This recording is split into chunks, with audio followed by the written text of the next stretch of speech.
What's going on, guys? It's Creator here, back for another episode of This Week in Wrestling. This is episode 5. Here with me is my guest, who is pretty much a permanent guest here now. I Ron, live what's up, here. Ron? Yes. I live here pretty much. It's Well, yeah, well, technically you're not wrong. You do live in Philadelphia with me, so yes, you technically do live here. So, yeah. I'm pretty much like brother man. I don't pay the rent. I come down to make sandwiches and I talk about wrestling. Exactly. So, yeah, just so pretty much expect Ron to be a permanent fixture here on This Week in Wrestling every Saturday, at least. Even sometimes might not be, but pretty much he's pretty much my mainstay here for This Week in Wrestling. So glad to have you on, Ron. Again, Thank you once again. always. So yeah, usually what we would do is just This Week in Wrestling, usually just a week covering Raw, SmackDown, NXT, and Superstar, whatever pay-per-view it is next. But this week, this week's episode is different. As you can see by the title appearances is all Undertaker. Thank you, because this past Sunday at WrestleMania 33, in the last match of the night, which was potentially his last match of his career, Roman Reigns beat the Undertaker. And after the match, Undertaker pretty much showed signs that it was done. He left his hat, his gloves, and his trench coat in the ring.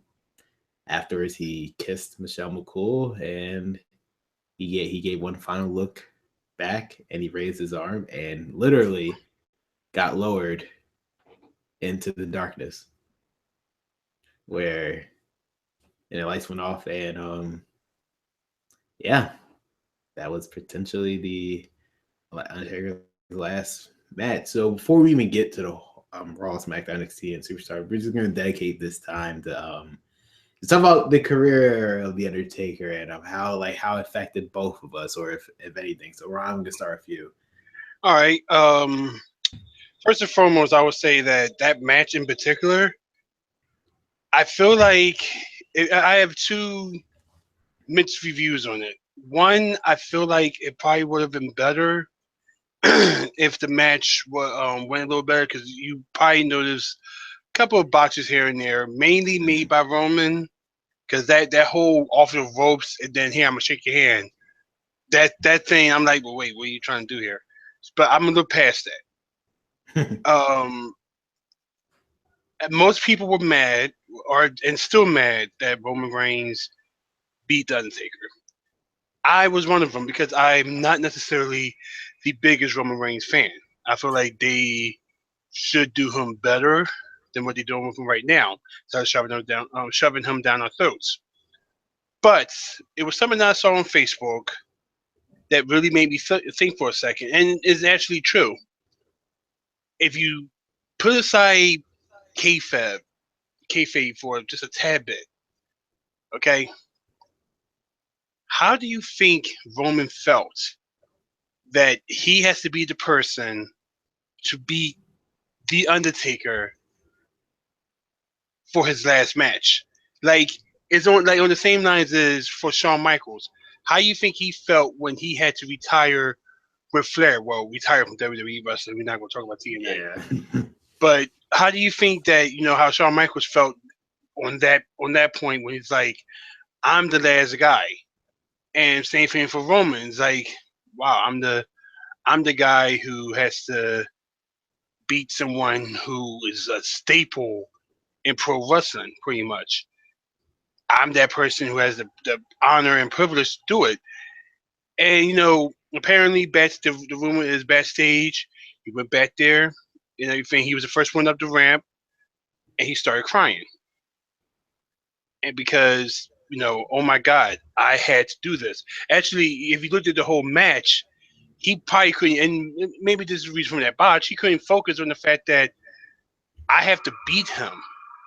At some point, I have to do the the honor of doing 1, 2, 3, and that's it. Like, I can't fathom that. Me personally, I don't think I can be so calm in the ring like that, knowing that I'm going to win and I have to retire this man. Like that would hit me. So I would say kudos to him, to Roman, on that note for going through with it, because as many people sit there and they want to talk about how tough they are in the ring and how they would do this and stuff like that. I'm pretty much sure that when it comes down to it, if you step in the ring with the Undertaker, know that it's his last match and that you're going to be the person that's going to beat him, you will break down and cry. So, I Yeah. will. That's how I'm going to start this. Okay. Yeah. With that said, and I say this in a joking matter, fuck the Undertaker. You want to know why I say fuck the Undertaker? I am an Ultimate Warrior fan. Okay. And I'm gonna give you one of my memories of the Undertaker, the funeral parlor in Yeah. 1990. Okay, it's one for some of the people who probably don't know back then. I mean, it was just like how Jericho has his little chart show, and Christian used to have the Peeps show, stuff like that. Back in the 90s, almost every wrestler or somewhat had their own interview segment, and The Undertaker and Paul Bearer had something called the funeral parlor, which you step into their funeral parlor. There's a big casket back there, and you being interviewed. And 9 out of 10, you're going to get attacked by the Undertaker somehow, some way. All right. So this is when the Ultimate Warrior was starting his program against the Undertaker. Well, around that time, he wasn't starting it. This is like, I would say, the third, fourth week. He already attacked him, and it's like the Ultimate Warrior is supposed to be this powerful person. He just lost his belt to Macho Man and everything like that, and he wasn't getting a rematch. I mean, he lost this on the sorry. I'm sorry, and he already retired Macho Man to doing announcing. So this is his next feud. He's sitting there. He already fought the Undertaker a couple times. But here's now progressing, and now you have the Undertaker stepping into the funeral parlor. He's okay, what is this? And everything. And Paul Bear is talking to him, telling him that you're afraid, that there's nothing that your warriors can do to stop him. And Warrior is trying his hardest to go, no, there's nothing on alive or dead that could beat him. But then he shows him the casket that has Ultimate Warrior symbols all over it. Okay? This is my childhood here. I'm 5 years old when this is happening. As he's going on with that, you see the Undertaker come out of that big behind wooden casket and starts beating him up. Okay, and then the thing that got me the most, he put him in that casket and he Yep. closed it and he sealed it shut. Let me tell you how devastating that was to me. And 5 years old, okay? So me at 5, when that happened on TV, I ran from the living room to my mom's room. My dad was at work at the time, but I went to my mom's room crying. Oh my God! Oh my God! Mommy, I come! The Ultimate Warrior, he's dead! He's dead! The Undertaker killed. My mom like, what are you talking about? So I drag her all the way to the living room. We're watching it on TV, and she's sitting there giving me the stupidest look of, boy, what the fuck is your problem? I'm crying because the Undertaker is put the Ultimate Warrior in the coffin to die, and it took them 5 minutes. Okay, I remember this. 5 minutes. They had to get everybody from the bag with the tools. Then they went to commercial. So so that hurt me too. Then you come back for commercial. They're still working on the casket. They're trying to open up the casket. They're trying to pry open the casket. They're trying all sorts of tools. Macho Man's, he's supposed to be the heel announcer, but he's even saying, I don't know now. This might not look good for Ultimate Warrior. Roddy Piper is sitting there going, you're right. This is not looking good for Ultimate Warrior. He put him in a casket. He can't breathe. And then they finally open it up, and he's laying there. His face paint damn near melted off. He can't breathe. Half the casket is ripped out because he's trying to get out. He's laying there. He's dead. In my eyes, he's dead. And that was the last thing I saw until next week when he came back. Okay? That was my first memory of The Undertaker. Like, I knew who he was. I heard about him. I saw him when he beat Hulk Hogan. Like later on, but this was my first memory of the Undertaker, and from the time then, I hated the Undertaker because of that. That you don't, how dare you put the Ultimate Warrior in the casket? And then, like a couple of months later, they end up being good, and they're tag teaming together for some stupid reason. I don't know, wrestling logic. But yeah, the Undertaker started on me when I was 5.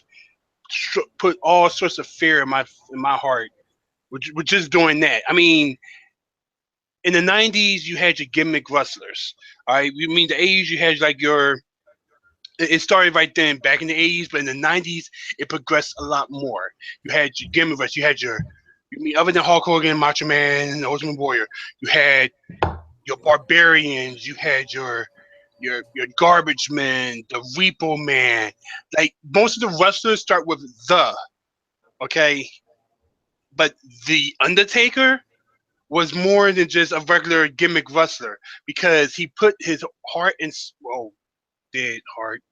If you want to go dead kayfabe, he put everything he could into that character to make him so goddamn scary.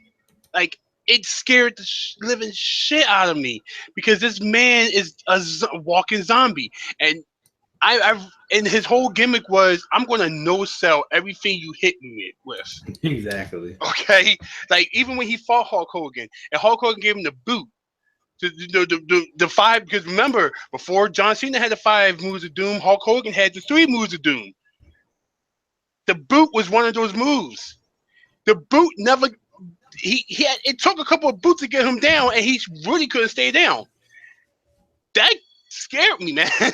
So yeah, Undertaker is one of those wrestlers in my past that really reflected on me and everything. Like, and this is old school Taker, like Gray Gloves Taker. All right, and then I mean I don't want to keep rambling on. I'm just No, going. no, I'm gonna. fine, go. All right, Take as like much as your time, dude. Take as much as so your time. when he became a good guy, it was the best thing ever because I'm like, good, he's a good guy. So that means he doesn't have to fight the Ultimate Warrior no more. Speaking of which, where is the Ultimate Warrior? It's around the time he got fired. But but kayfabe. So he's still selling the gimmick of there's nothing that can beat me. There's nothing you can do that can. If you keep knocking me down, I'm going to get back up, and when I get back up, I'm going to continue to fuck you up until I tombstone you. So the match with Kamala, the casket match. Oh my god, like that. Once again, I'm afraid of dead things so like that. So to be put in a casket match where the whole idea is I'm going to knock you in this casket and I'm going to shut it there and that's it. Who agrees to this? Why would you agree? This is his kind of match, not knowing that he actually loses most of his casket matches here and there. But Exactly. but but it's like, why would you agree to a casket match? So you got he beat Kamala. Well, he scared Kamala, and him scaring Kamala was some of the funniest shit ever. Because Kamala's face was just like, I mean, he's supposed to be this guy who's from a different country and everything. He's like, he's not scared of anything except this walking corpse coming at you, and he's running from the hills. Then you had one of his other matches with Yokozuna, which I thought that was it was really good too, until everybody started gaining up on him because he realized, hey, the best way to beat the Undertaker is for 12 men to beat him up and put him in the casket and everything else. Oh, that's all. Drag him to the casket. Oh, let's get him out of here. And that's when boom, he's coming out the damn screen talking about, y'all can't get rid of me. Well, y'all think I can just beat me? Oh, I'm coming back. Okay, like the Legend of the Undertaker is not dead. I'm just tired right now. I'm gonna go take a vacation, but I'll be back. And when I come back, I'm fucking every single one of y'all who hit me. Okay, and then we haven't seen him for a while, and then the whole thing of, matter of fact, how old are you? I'm 20 now. 20 now. Okay, so everything I'm telling you right now is pretty This is much before my time. Yeah, before your time. And you yeah, I probably see, started in 1999. That's when I started watching it. yeah. This is my era of Taker is the gray good. Yeah, but I know. I'm about to go into purple gloves because this whole time $1 million man. Oh, I know where the Undertaker's at. Yeah, yeah. He's with me. He's with the corporation. Uh, Wait, what? What are you talking about? You can't buy the Undertaker. You can't buy Death. Oh, I could buy Death. Oh, here he is right now. I control him with money. And you had this fake blonde hair guy who called himself the Undertaker. And I'm just like, and even I knew that was an Undertaker because I'm like, wow, that's kind of a pitiful excuse for the Undertaker. But then Paul Bearer comes back like, no, I know what the Undertaker is. He's with me, and we're gonna see him 1-on-1 in the Undertaker vs Undertaker match, a SummerSlam with Chuck Norris. Because why the fuck would we have Chuck Norris here? But but yeah, it was the Undertaker versus Undertaker match, which was the hypest thing ever when you're a kid and you think it was one of the best match ever when you was a kid. End up being one of the worst matches ever when you're an adult. But I digress. So this is just some of the things how the Undertaker impacted my life. I can go on and on talking about when he put the mask on. He had a little grave mask because he broke his nose, but kayfabe, Mabel sat on his face and it broke his face. But we all know that he kind of broke his nose. So I can go. So we can go from there. We can go from Sean Khan Taker. I would call him Sean Khan Taker because he reminded me of Sean Khan from Mortal Kombat with the whole corporate ministry thing. To American Badass, Rebirth Taker. Like it, Taker has literally. And I'm 31. I was watching wrestling since I was 3.5, 4 years old. The Undertaker has came around when I was like 5. So pretty much, as long as I've been watching wrestling, which is pretty much all my life, the Undertaker has been there every single way of my life, pretty much. So the fact of him having this last match on Sunday, this past Sunday, yeah, I'm not emotional. I'm not an emotional guy, but I felt it because it's like, damn, WrestleMania next year is like, there's no Undertaker.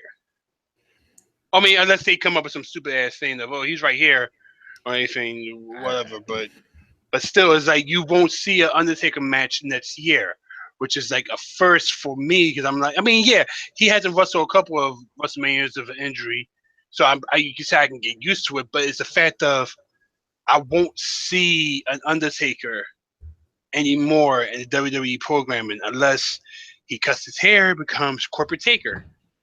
But no, oh god. But other than, sorry to give you that nightmare. But other than that, yeah, it does hit me of the fact that this man that pretty much is I'm gonna go on the limb and say he is wrestling for me and from pretty much everyone, and not just in American wrestling, not just WWE.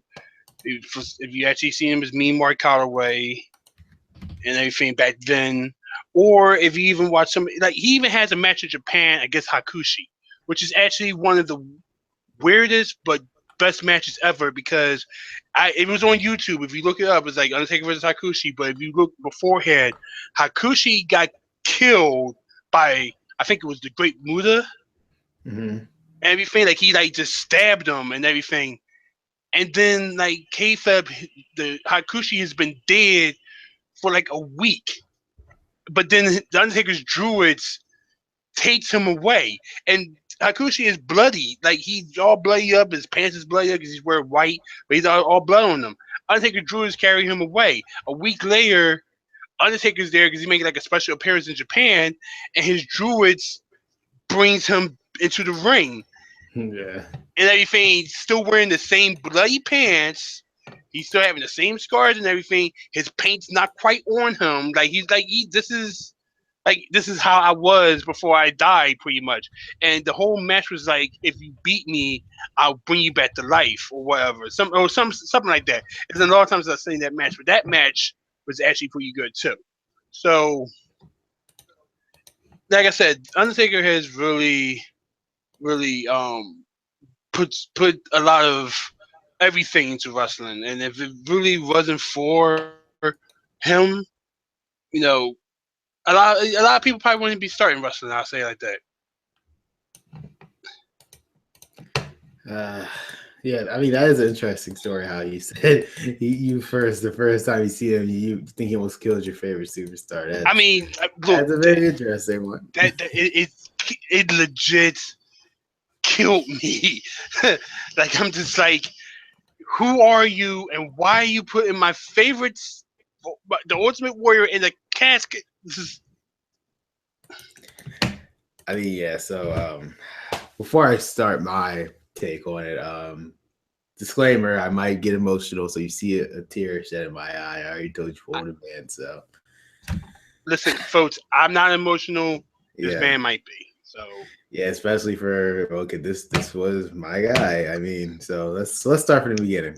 For me, as you said before, yeah, I was born in 1996, so it wasn't until 1999 until I actually first seen anything related to the Undertaker. Now it's funny because I remember I don't know again I still don't know what was the reason why. Cause this is my first glimpse of wrestling. Period. Never knew what the hell the thing was. Like, I was only 3 years old at the time. 1999. I walked downstairs, just for some weird reason. I guess get out of my room. My mom had the TV on at the time. For some strange reason, she said she doesn't like wrestling. I guess she had it on. It was on the USA Network, and it was on Raw is War. And I specifically recall seeing my first glimpse of wrestling. It was Stone Cold versus the Undertaker for the World Wrestling Federation title. I think that was the match that Stone Cold won. What I was more interested about was like this guy. I see this guy who's like dressed in black. I remember seeing the bald guy. I was like in my head. I was like, okay, here's this bald guy. Whoever he just won this title, I guess. I didn't know what the hell the thing was, but I was more intrigued of the guy who was in black, who was all in black, who was beat up these other people. Again, at the time, I didn't know if he was a bad guy. He was obviously a bad guy, but I didn't know that. Or I was just so interested in this guy who just showed up at it like who just is in black. He seems like he's scared. Like I was scared of him at first, but just after seeing him for a couple more seconds, I was like, oh, at the time he looked interesting to me.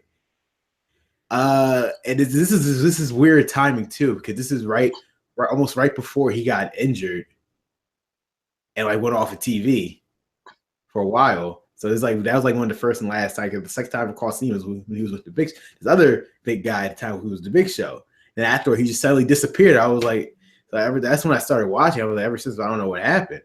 Then we fast forward to the year 2000, and then what a probably best years of my life this time, because he read the guy who I was looking for long. It was the Iron Man match between The Rock and Triple H for 6-man Iron Man match for World Wrestling Federation title. I recall watching the whole thing.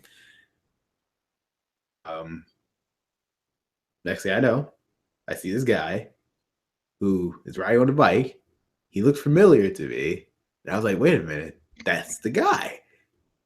I was like, wait a minute, that's the guy. But he looks different now. But that's the guy. He rolled to the bike. He's beat up Triple H and everybody in the X. And I was just so happy. I was like, yes, he's finally back. There's this cool guy that I really didn't know much about. He's finally back. But I mean, even though he was wearing the American Badass tie, like I still recognized him, So yeah, I still recognize that was him. Guy who's coming now to Kid Rock.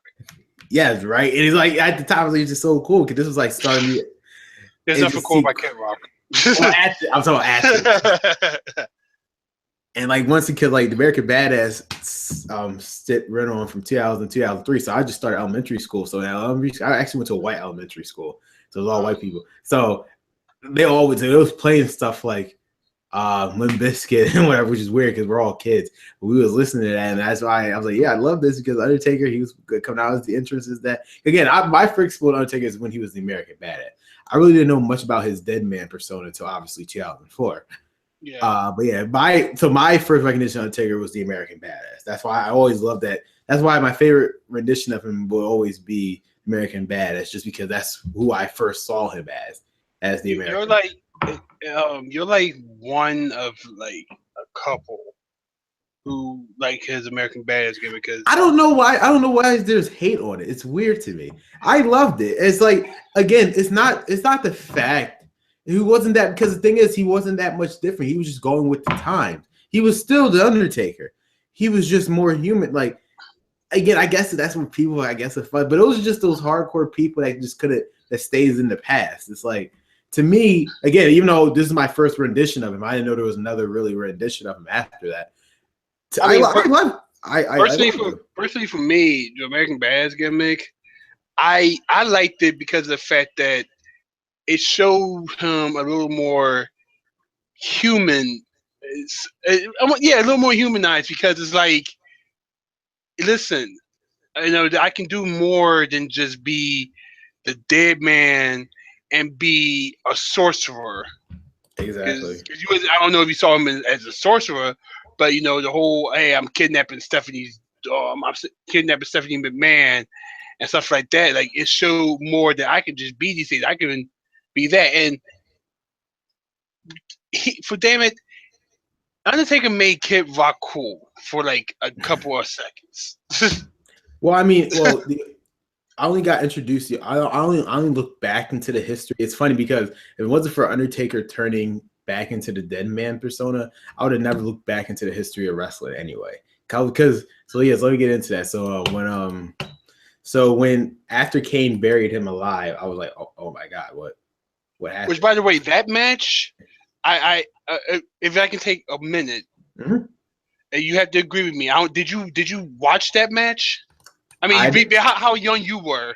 No, I don't physically recall. I only remember seeing it like a replay on Smackdown when I see him like getting buried. That's all I remember seeing. I don't know if they're going to even show this on the WWE Network. You will have to dig through crates to find that legit match. It was a match. It was a Bury Alive match. Another match that the Undertaker mates up, and he doesn't really win that often. But it was a match between him and Vince McMahon for Bury Alive Survivor Series. One of the first things he did, I think after he hit him with a punch, one of the first thing he did, and it hurt so bad. I think this is probably one of the signs that hits to the head with weapons probably should not happen anymore, because Taker, and I say this word with all force, he mollywopped Vince McMahon with the shovel. All right, and it was an aluminum shovel, but the sound that it made in that arena, it kind of went over the look. Hey, WWE Magic, there's microphones under the ring, okay? The sound of the shovel hitting Vince McMahon's head amplified, and Vince McMahon was gushing. Oh, I could imagine. Like there's and part of me thinks it was a blade job, but sometimes I've seen blade jobs and like it gets to that point. No, I don't know if that was a blade job. That hurt. Like he legit hit him with that shovel hard.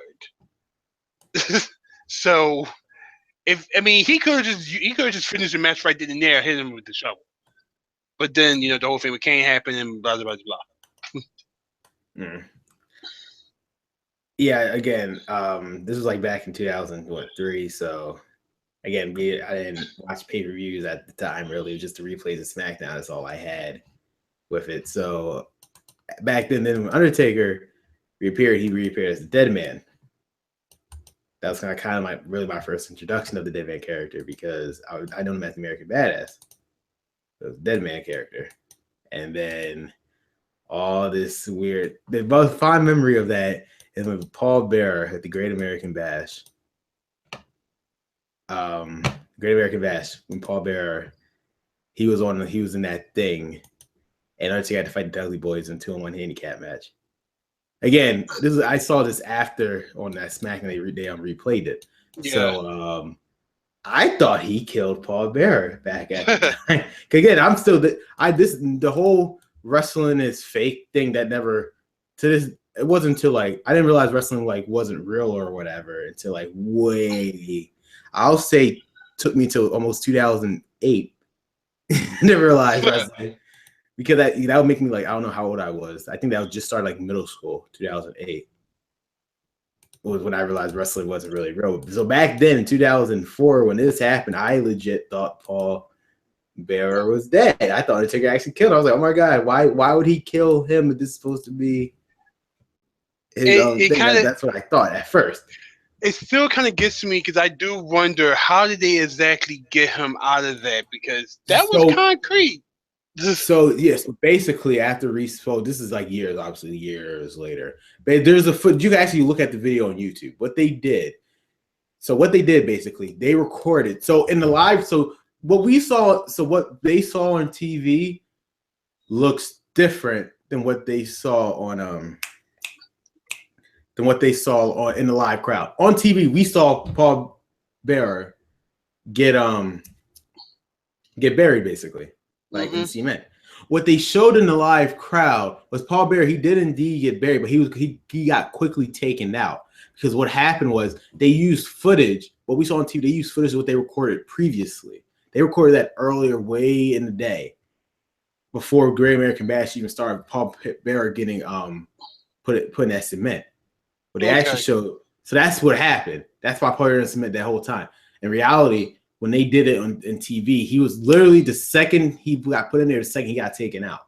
He got taken out. Okay. Yeah. Okay. But there's footage on YouTube. You could actually type it in. It's kind of hard to find, but there's footage of it. They showed the rehearsal of Undertaker literally. Like it just and like he doesn't have his clothes on or anything. Like he doesn't have his attire on. They're like rehearsing it and they're redoing the scene. You can see Paul Bearer putting this in right there. That's before the show, and somebody had a live crowd footage of it. Second it got in, they like quickly like broke the glass and took him out. That was a live crowd showing of it, but we didn't see that. Well, of course we didn't see it because we're not on TV. That wasn't shown on TV, but that's what they saw in the live crowd. But again, as a kid, Undertaker, I thought he killed him. So yeah, so that was that time. Another good memory, Undertaker was what was it? 2006 or no, 2005 when the whole feud with Randy Orton. That whole mind game things with Randy Orton, like when he took over Josh Matthews, and Randy Orton looked so weirded out, and it was like, oh my god, and that was a good feud for me too. And it was like, and then when I thought Randy Orton killed the Undertaker when he set him on fire. Again, this is prior to me not knowing this kind of thing happened before Kane. TV magic. Yeah, it was just then he suddenly did not he wasn't in the casket for some reason. When they actually looked up, I remember that too. It was weird. And then Undertaker, when he appeared out of the fire at Survivor Series, he pushed the casket out. That was a good moment for me too. I was glad that Undertaker was okay. And then he fought Randy Orton in Hell in a Cell. That happened. And then what else happened? I'm trying to fast forward through this. Another good moment of mine. Okay, well, here's a more emotional moment of mine. When whole situation with Edge. When at One Night Stand, Extreme Rules of One Night Stand, when he beat him for World Heavyweight title, and the stipulation was if Undertaker lost, he will leave WWE forever. Again, this is before I knew wrestling was fake. Yeah. When I found out that Edge, I found it the next day. When I found out that Edge beat the Undertaker, I was heartbroken. I was legit heartbroken. I couldn't believe it when I read it. I'm like, I can't believe the Undertaker is going in that Smackdown. I remember sitting there on that Smackdown on the couch that one day when Smackdown, that next Smackdown when Edge came out. I think I was about to cry at that time too because I just couldn't believe it. Like Undertaker's going. The guy, my hero is going at the time. It was just unreal. And then eventually, obviously, I think this was around time that I knew after looking more on the internet, because I was just kind of using the internet more. I realized, okay, wrestling is scripted, whatever. So I knew Undertaker was coming back soon. And then that's where I'm at. But yeah, besides that though, but that was the last moment before I realized wrestling was wasn't real. It was that legit brought me into almost tears when I found out that Undertaker was fired. I mean, he had to leave WWE, so I'll never see him again. So there's that. But yeah, his whole feud, he had some of the best fond feuds that I ever always remember. Him versus Shawn Michaels, him versus Batista, him versus Triple H. And then it's he had so many good matches. And it's the streak. I remember the streak of WrestleMania 23. He was fighting Batista too, the world title. Again, at the time, I didn't realize he won other world titles prior to that. It was I thought it was Undertaker's first world heavyweight title. Technically, it was. He won the WWE title before. That was a good moment for me. I actually watched that pay-per-view live over my friend's house. I watched him win that world heavyweight title. But besides that, fast forward to now, and it's like, so let me tell you about my moment when Undertaker after the match. So basically, after the match, I found it weird. That first of all, it was the last match anyway. That was my first suspicion. So I wrote on Twitter, I was like, this is Undertaker's last match, and it is my duty as a fan to watch this to the very end. Even though I knew this match was probably not going to go as I thought it was going to be, and sure enough, that's what happened. So again, I make it a mission not to really remember the match, because to me, what's important, it's not even because of the fact that Roman won. It's just, to me, the most important thing is what happened after the match. That's why I always remember that on this WrestleMania. I try not to remember the match, but what happened after the match. That's what's more important to me. I knew it was weird when once Roman got up the ramp, they showed, if you remember the scene, Undertaker was on the ground laying down. And then they cut to the replays of what happened, and then the next thing you know, Undertaker's all in his gear again. And then at that moment, I knew it was over, because he was just staying there, the crowd saying, "Thank you, Taker." And then the second he took off his clothes, it was that's what did it for me. And it was like I knew it was like he literally left it all in the ring. Yeah. His 27-year career, he literally left it in the ring. And when he walked out, he kissed Michelle McCool, who was his wife. So that's another sign. It's like, obviously, first time showing the fact that he's married. And when he looked back, it's like when he was walking on stage, when I was looking at it, was like, to me, it was just like I was just remembering this thing just quick. It was like, it's like when they say, before you die, you have a flashback of your life before you die. Or it's like you see your life before your eyes, right before you die. To me, it was like I saw all of Undertaker's moment as I was a kid up until now, just seeing all through my eyes real quick. And then he's looked back, and then Undertaker, he did his thing, and then they lowered him down. Turn off the lights, three bongs, and hey, you gotta admit, if it's one thing that you can say, the WWE, they know how to put on a show. Yes, and to end with that was pretty good, because it's like, I mean, number one, like the fog machine was just up so much. It looked like Dracula's ball, if you know what that is. I'm dating myself here.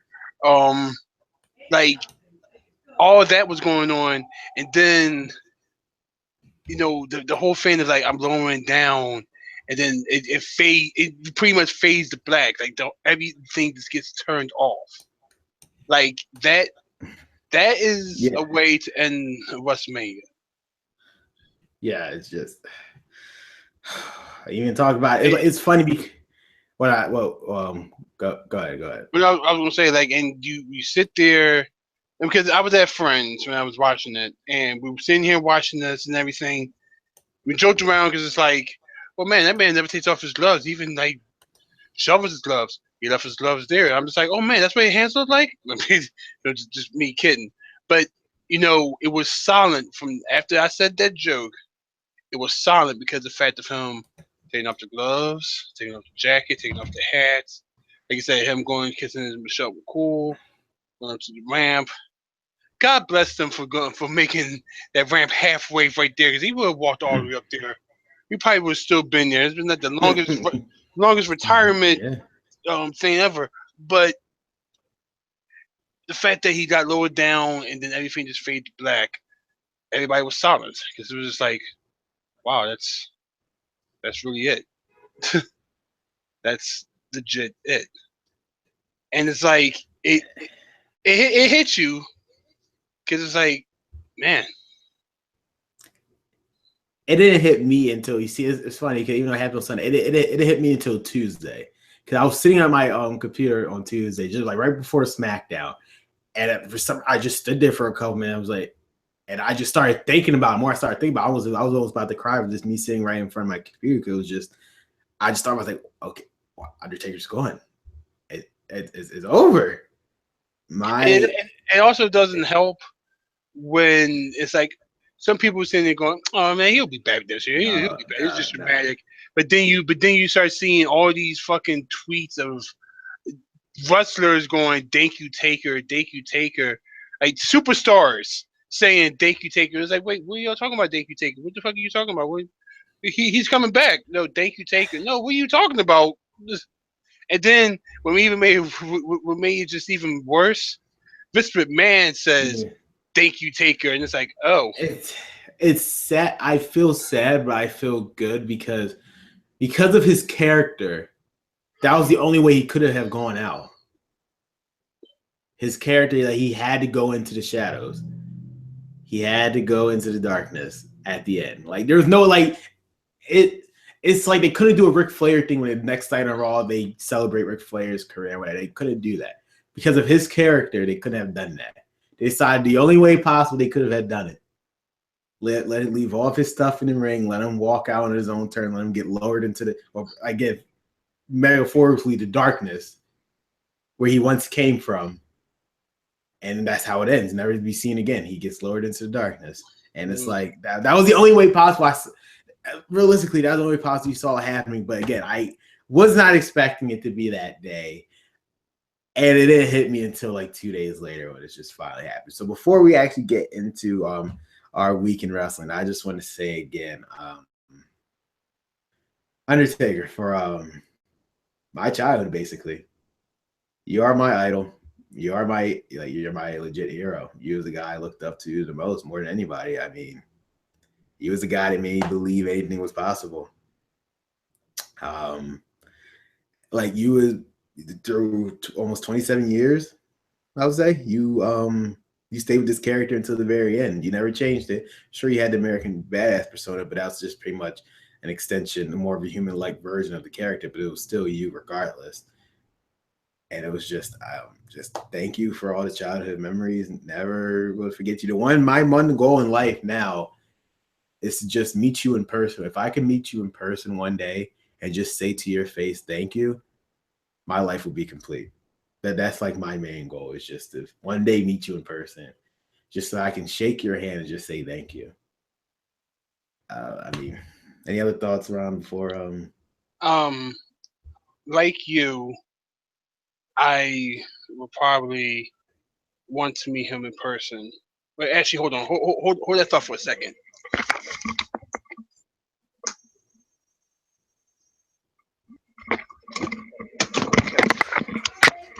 Okay, because I too would like to meet him in person, but when I do meet him in person, I'm going to hold this in his face. oh And my I'm going to god. say to him, "Do you remember when you put this man in the fucking casket?" I'm kidding. I'm not going to actually. He might actually hit me. Yeah, But they'll probably yeah, they'll probably let you know in there. but yeah,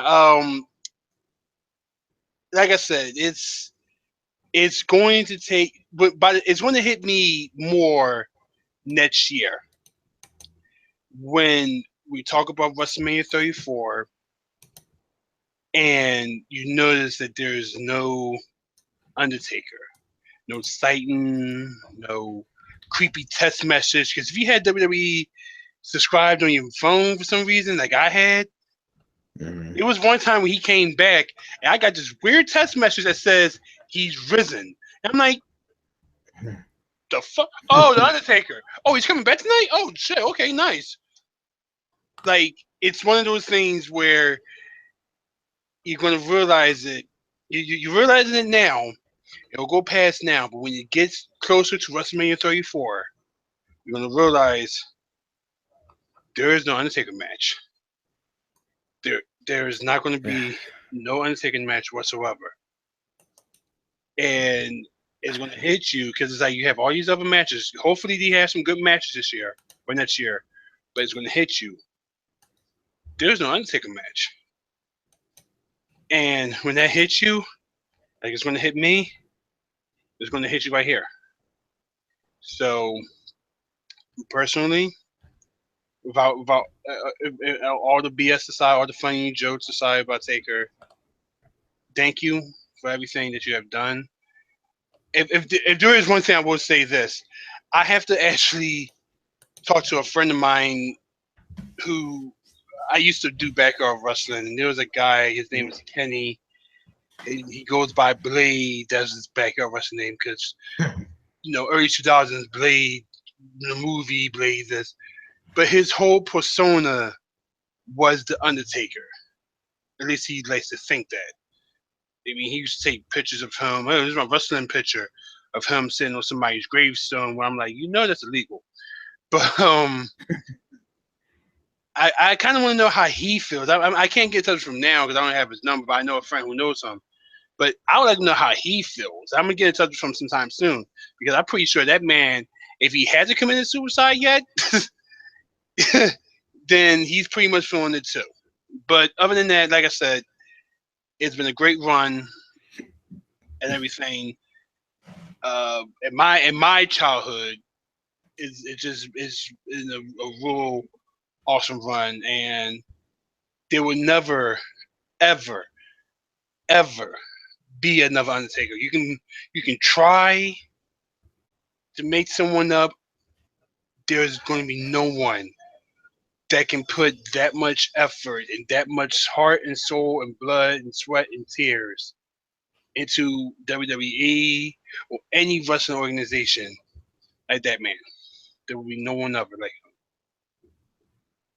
I mean, actually, I do lie. There's one more thing I wanted to mention.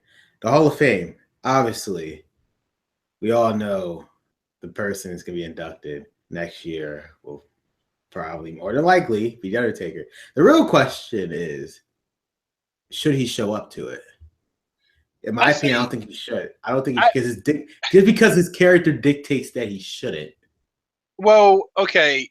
I'll say that's just for me. He shouldn't appear. But that's just because purely for a character-based standpoint. It wasn't for his character then, obviously, but through a character standpoint, he shouldn't appear. They should obviously induct him, but he just shouldn't appear.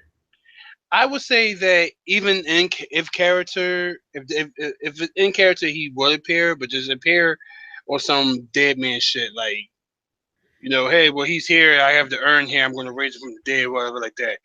But other than that, I feel like that because the Hall of Fame is one of those is a thing where we're taking a break from our characters. People who for fuck's sake, there's a picture of Sasha, Charlotte, Becky, Nia, Bailey, whoever together. Meanwhile, you take Becky out of it. You have 4 of the superstars who are going to face each other at WrestleMania the next night.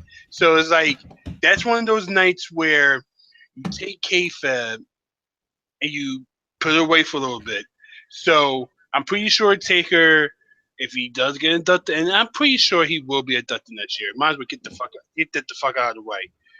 But you put him in there, he's going to come out, and if he's pretty much going to lead the Hall of Fame if he gets inducted next year. Definitely. There's no other. I would love to hear his stories. Yes, that's the one thing I've been waiting for the longest. Okay, some of his. You never hear him talk about his story. You always hear other superstars talk about the story about it. Like you never hear his. I want to hear. Like, I'm so glad that he's done now because I want him to come out and just actually tell these stories. Like, I want a full-fledged DVD documentary. Well, Taker is a pretty private person, but I know he has no social media account. His Facebook is run by WWE, so it's like he has no social media accounts. Like I said, it's gonna be interesting. So it's like, because he's stuck to his character. That's why.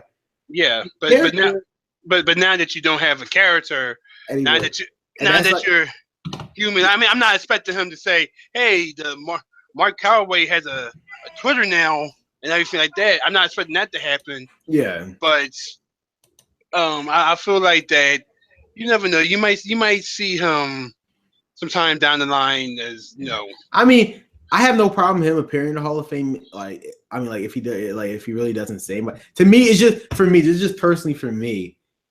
They should induct. He just shouldn't appear because it's just his character. It's just his character dictates. Because the fact he really played his character for 27 years, had no social media account, has no whatever. He only appears when we see him on TV or whatever. It's like for me to culminate this character into the Hall of Fame is like he just shouldn't appear because the whole point is when he got lowered into the darkness, that was the last time you're supposed to see him. He went off into the sunset, and now that was the last time you're supposed to see him. I'll be content with that. I mean, again, I would love to see him in the Hall of Fame. I mean, be like at the Hall of Fame ceremony, so I could just hear him talk one last time. I'm just saying in general. Oh, I would just say, from a character standpoint, he just shouldn't appear. I would have no problem with him appearing. I'd love to see it. Just from a character standpoint, I just think he just shouldn't appear. They just induct him, just have his music playing, just have the gongs go off, and just see his hat there. Just out of respect. That's just for me. But yeah, we'll see what happens. I just definitely Undertaker should be in the Hall of Fame this year. I hope he's the cover superstar for 2K18. So yeah. it makes sense. I want to.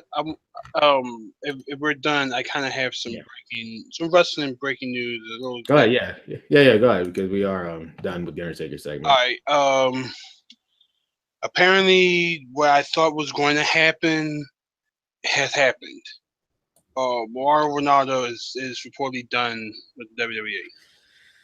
I did read a rumor about this earlier today. I just didn't think it was true, but yeah, I figured. I also did check his Twitter while you was talking. So if you saw me doing this, whatever, that's because I was checking his Twitter just to make sure. And it seems like it might be because he kind of removed. Yeah, I did notice that. Now that I'm on it right now, yeah, you're absolutely right. Yeah, he removed everything that's about him in WWE, and the way he's talking as if he's done. He's done. Yeah, because like he moved on, like he said he's doing a podcast with whatever. It's like it seems like it's sad because he was so good. He was good, but here, all right. I feel like this may be the best thing for him to drop something because the man is a workhorse. I have so much respect for him, but he is a workhorse. Because of the fact of he was doing WWE this day, he was doing Showtime boxing this day, he was doing MMA that day. Everything, the man was just going all around, and I feel like that. I'm not saying that it's true because you know him and his mental illness and stuff like that, and I mean, for someone that I know, like me, I have somewhat of a mental illness myself, so I can see where it's coming from. One of the things I would say is that maybe he overworked himself, that led to his depression and everything like that. Because when you're doing Smackdown and you're doing the Showtime boxing every Friday, and then you was doing the MMA thing, it's like you have to drop one. But I feel like he felt like he can do it, and then it just got to him, and then when it got to him, that's when he started going through his depression problems, and then after that, it's just like he was in that thing, that bubble of I need to be to myself, because that's how it is when you have a mental issue. You want to be to yourself. You don't want to talk to people. You just want to stay to yourself. It sucks that he's gone from WWE, but I am happy for him that he came to this conclusion because of the fact of I really feel like that he would benefit better if he had one less thing on his shoulders. I mean, yeah, I do wish Ronaldo the best. Hopefully, this makes him much more happy and make him less depressed than what he was. But also, did you also see the rumor that apparently one of the main things that made him like this, depressing? JBL. Yeah, it was his JBL. Yeah, something with JBL.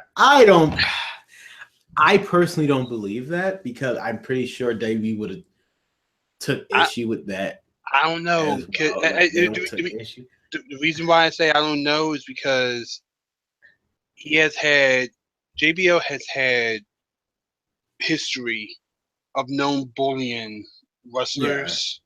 and backstage announcers, backstage announcers, and stuff like that. Yeah, I did hear about. Yeah, I did He hear is about. known for that. So if it's true or not, I really wouldn't be surprised if he is the reason why. Is the WWE going to do something about it? Who They knows? should. Because They yeah, should. I mean, if it's true, like I don't know if they're going to investigate it and everything like that to the point of just to see if it, or did you do this to him and stuff like that, blah blah blah. They might do that. They might punish him behind closed doors for all we know. But it's like if it is true, and here's something I actually didn't realize. When I read that rumor in the first place, I found out from King Ross from World Culture Wrestling, Yep. and it was kind of like, fuck JBL. Everybody was like, where'd you go talk to JBL? And I'm blocked. And blah, blah, blah. I'm like, whoa, really? So then I go to his thing. Apparently, I'm blocked on JBL's Twitter too.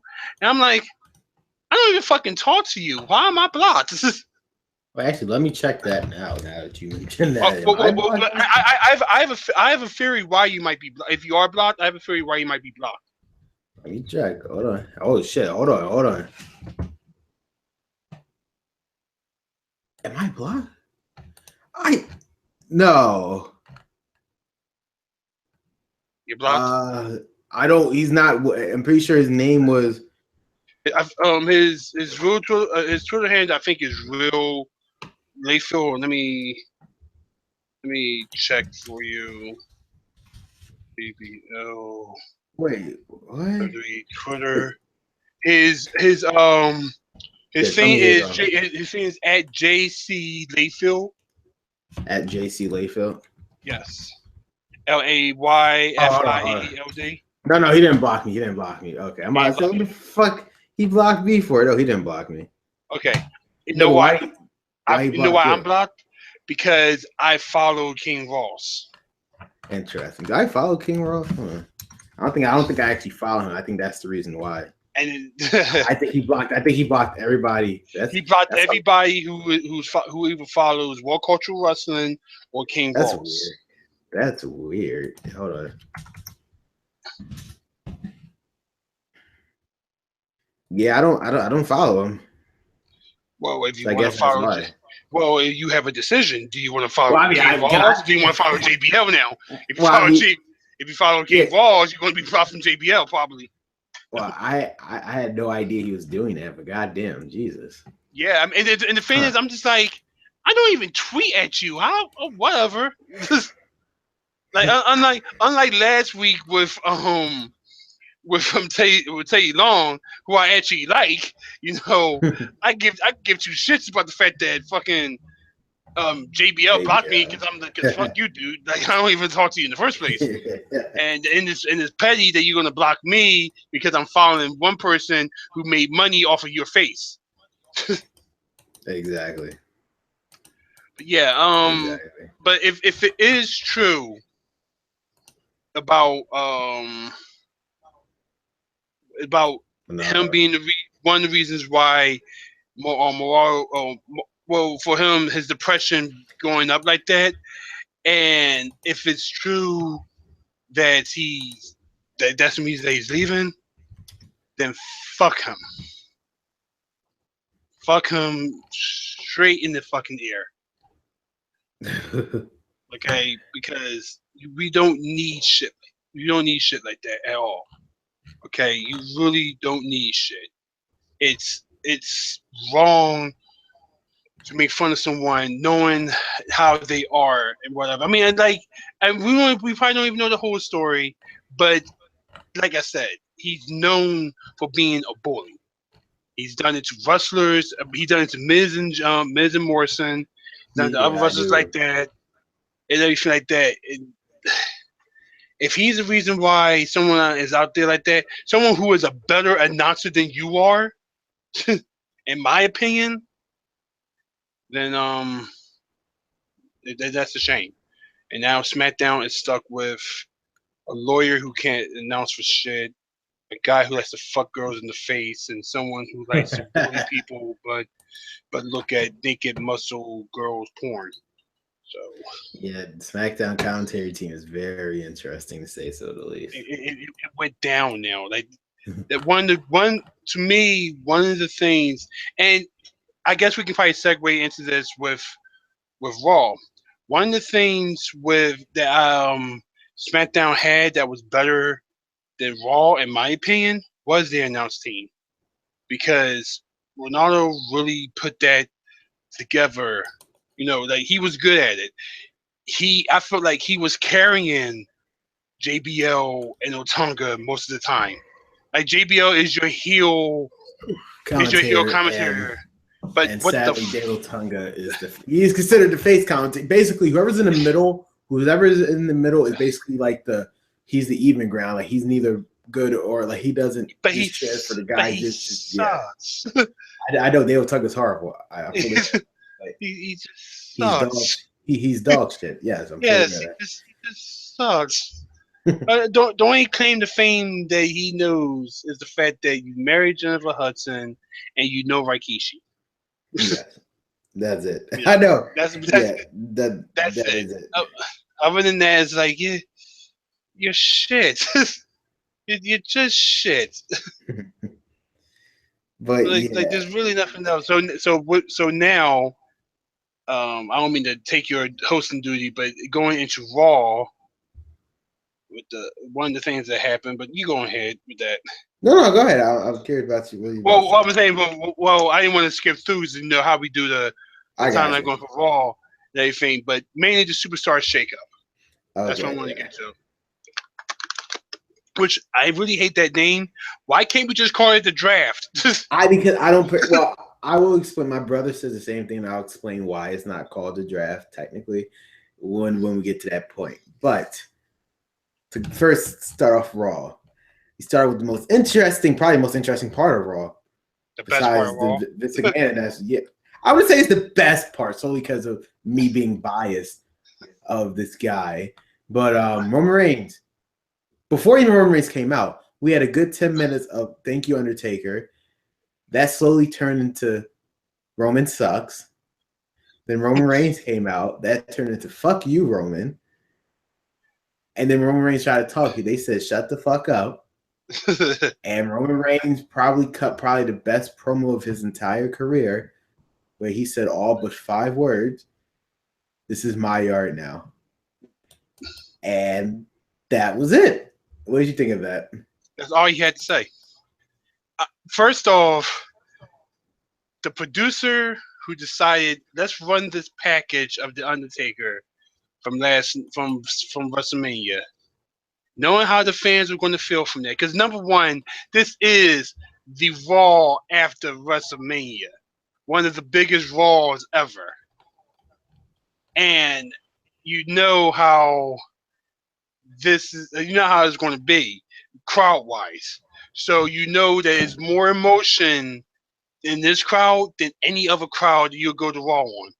So you have this nice little package you have of Taker and him, the same as that thing we were talking about earlier. So the crowd going, "Thank you, Taker," and "We'll miss you, Taker," and "Fuck you, Roman." And as I'm watching with my friend, because we talk on Discord as we're watching, I'm like, this is the perfect time for Roman Reigns to come out right now. And that's for that music. You know how Stone Cold, when he came out and the glass shattered and the fans just pop, and because they knew, it's like, oh my God, it's Stone Cold. Like that, how that music hits, but like that first part of the glass shattering, it hits that fan, those fans. It is it's the opposite effect with the first dun. When that starts, it's boo. That's man. Boo! I mean, I was chanting with the crowd too when they was saying "shut the fuck up." I was chanting too, and I was I was in front of the TV. I was chanting, I was like, "Shut the fuck up, Fuck Yeah. you, bro. I was chanting too because I was legit. Again, it still didn't sink in I, for me yet. I I, was still I, fucking I mad. also joked and said this is probably the time where um Kevin Dunn is taking a day off because we're letting Yeah.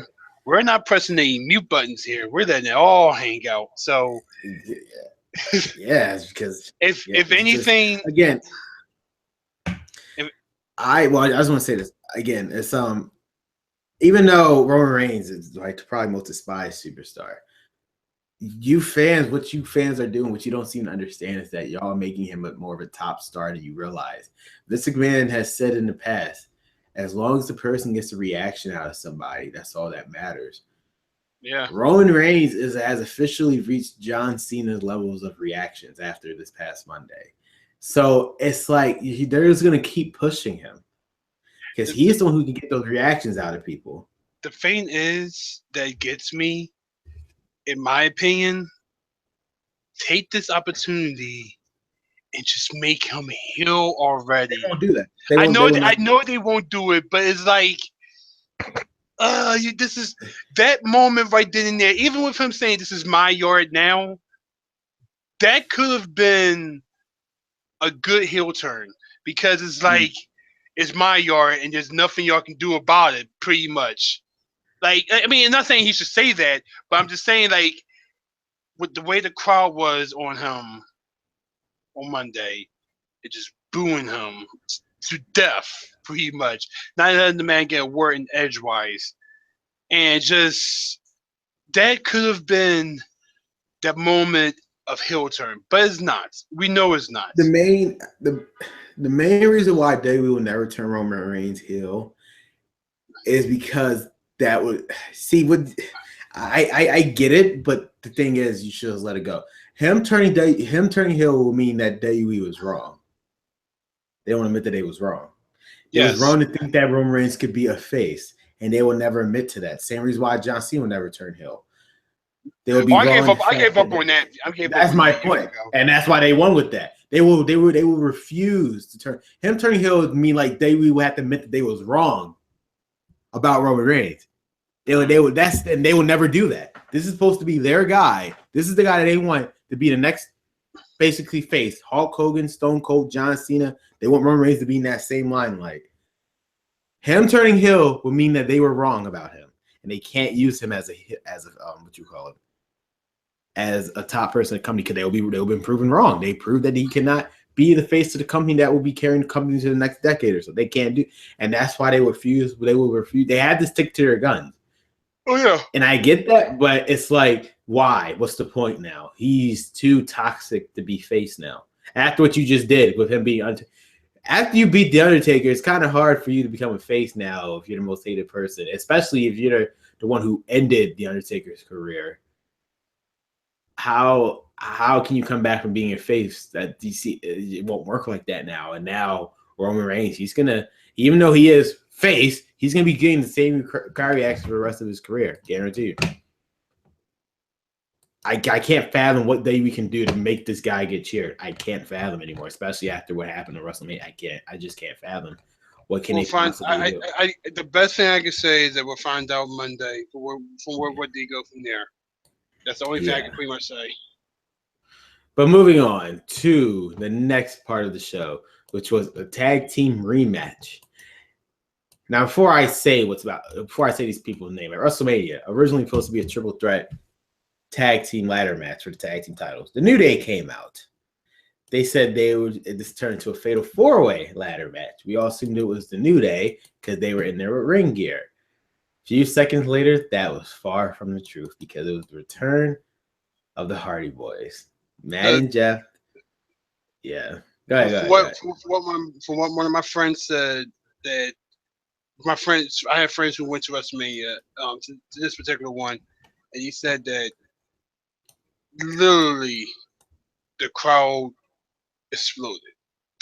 Yeah, that like was the highest pop of the night. Yeah. To a point where you actually couldn't hear the music anymore. Like we heard over the speakers and everything like that, but when you're there and everything like that, as loud as those speakers were, there was a point where you couldn't hear the music. Which by the way, not to get too far over tangent, but one thing about WrestleMania, I was completely right about that goddamn entrance ramp. Yes. You know what's interesting about the entrance ramp? I didn't know Bray Wyatt had a third lyric to his song. Or Because they made it that long. I didn't know he had a guitar solo. I've heard longer versions of theme music from that walking down that ramp alone than ever. And yes, I can actually hear the music if I download the songs on Google Play Music or iTunes, whatever. No. I do get your point. No, I don't. I get your point. The fact that I'm like, wow, there's a guitar solo in this. Wow, okay.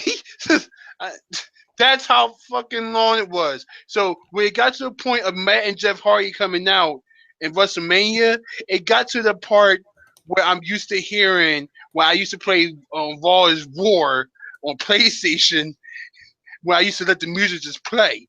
That's how long that goddamn rant was. Damn. But yeah, so the pop that night was just amazing. But people would kill for a pop like that. It really was. I mean, again, just side note on the ramp thing. We all later in the night we found out the real reason why the ramp was made, and that was because of Triple H's entrance. I guess that's the real reason why. That was the real fucking reason why. Either that or I would say because back to Roman Reigns, this motherfucker did a power gazer. If he played Fatal Fury, he did one punch. Yeah, for some reason he thought he was Terry Bogard from Fatal Fury. It just went power, guys. Okay, so, yeah, it was just ridiculous. Interesting. But yeah. So back to Raw. Yeah, so the Hardy Boys had to defend their new Raw tag team titles against Luke Gallows and Carl Anderson. Obviously they won, but what's your thoughts on the match? It's a shame that that's pretty much the last time the club is pretty much they're pretty much done with the whole thing, because that last night was their rematch clause, and you probably won't see them in title contention for a good while, and that sucks. It was a good match, and everything was heavy on the Hardys returning and everything. So that was pretty good, and also given the fact that you for them and for later on involved with the other matches we're going to talk about later, the fact that unlike all the other people who wrestled at WrestleMania, they wrestled one of the grueling matches, which was the ladder match. So they took more bumps than everybody else did. So the fact of them coming into Raw after a ladder match, and even more so with the Hardys, because the Hardys had wrestled Friday, Saturday, Sunday, and Monday. Monday, yep. Okay, they did 2 shows in Ring of Honor, or they did one on Friday, one on Saturday. When they lost then they dropped the belts to the Young Bucks. Going to WrestleMania Sunday, which by the way, apparently Jeff was actually hurt because he hurt himself on Saturday doing doing a bump on Ring of Honor. He was still pretty hurt going into Sunday and everything. So having them going Friday, Saturday, Sunday, and Monday of nonstop wrestling, you have to give it to them, because not many people will actually do that. Yeah, most definitely. Most definitely, yeah. I mean, the Hardys, they've been doing this for years. So then it seemed like they haven't skipped the beat, basically. I also did not know that Jeff Hardy was 40, which means Jeff is 40. Jeff Hardy is 39, which means Matt is like what, 43, 44. I have to assume. Yeah, I did not know that they were that old. Jesus Christ. Yeah, they are definitely old. Very, very old. But hey, it seems like they haven't skipped a beat. In terms of Gallus Anderson, it's heavily rumored with the superstar shakeup they're going to be going to SmackDown with eight. Because the original plan, they was going to make AJ Styles go to Raw, but they might instead keep him on SmackDown and just bring Gallus Anderson so they can form the club officially again on SmackDown. So yeah, I don't know. So hopefully, I hope the club do have some type of momentum. Also,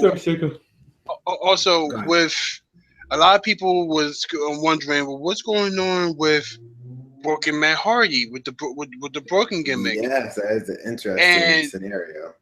And one or two things has happened in the past couple of days when it came to that.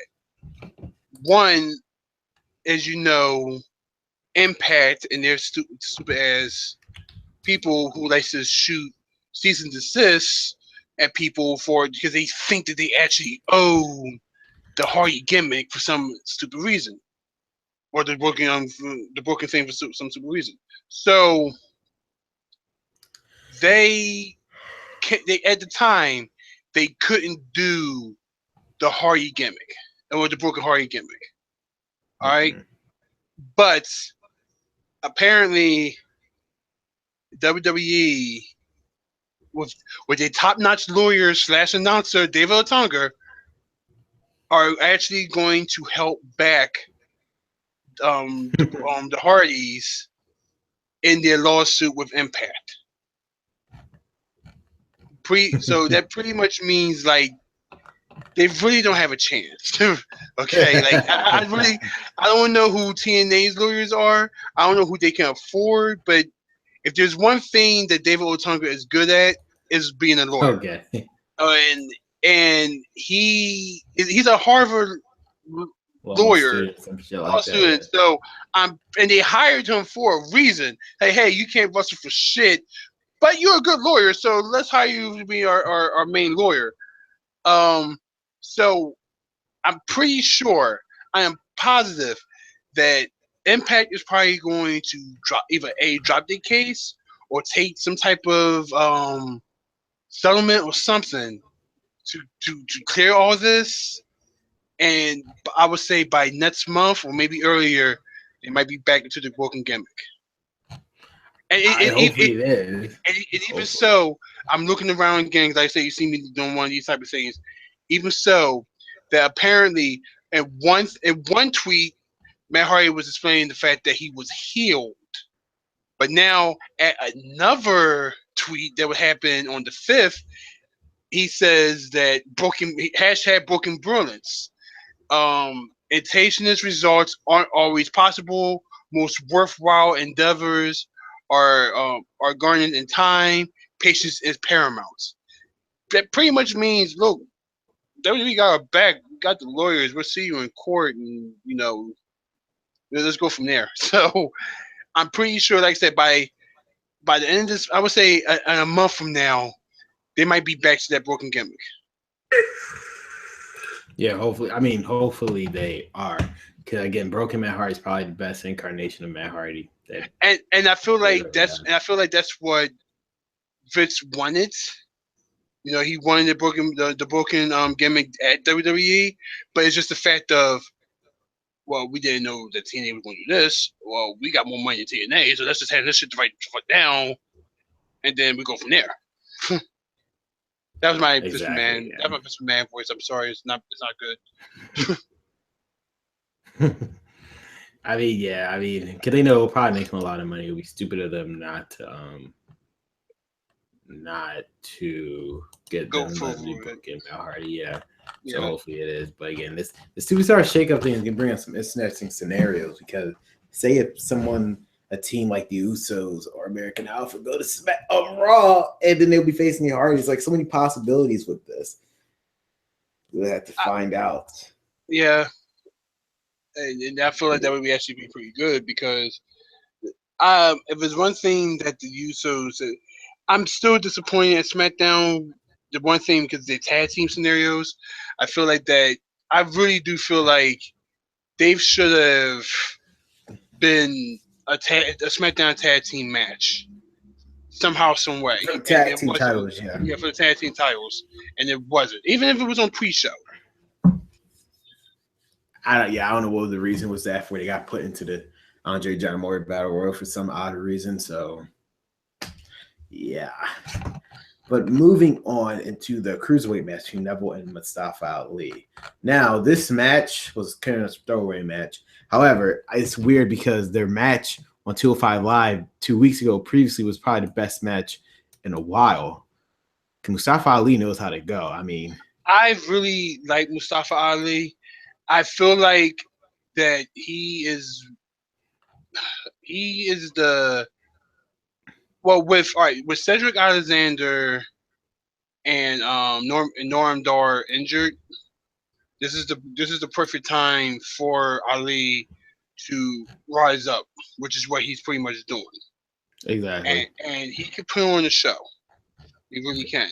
And he's been having wonderful matches with Neville and everything. I even heard that they actually they were doing dark matches as well. Yeah.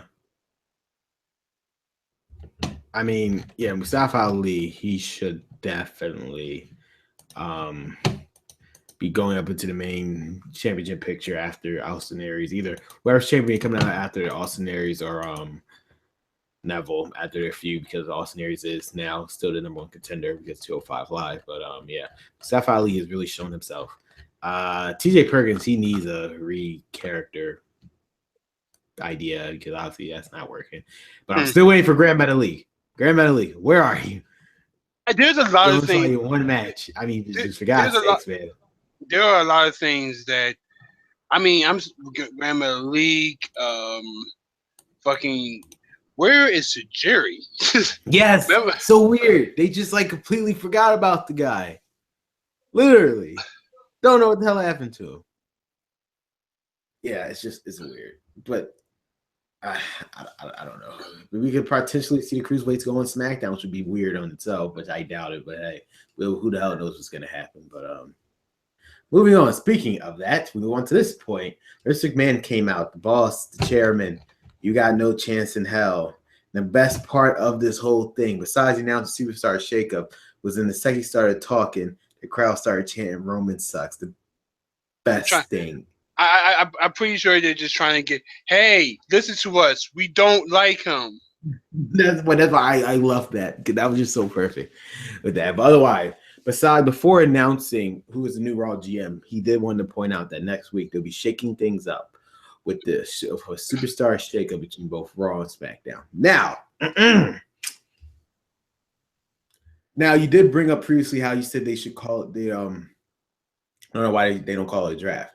My point in that is that with a draft, the Superstar has no choice but to go, and that's why they're not doubling that. It's just a randomizer. You know, it's not really randomizer. That makes sense.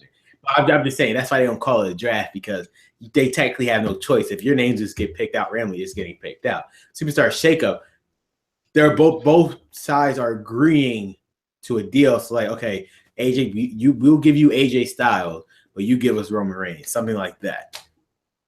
Even though that's like the worst trade-off you could possibly do. No, why would you want Roman Reigns? Is beyond me. But I'm just giving an example here. That's like basically what it is. Because they said, they're after looking further into the details, like it's either they basically agree and decide on terms of who goes where, who are retrading this guy with this, which is like they both had to agree to it. Now it's not by force, like where it's like, yeah, on the Raw team wants, so they get a draft pick and it's a randomizer or something like that. That's why I think it's called a draft.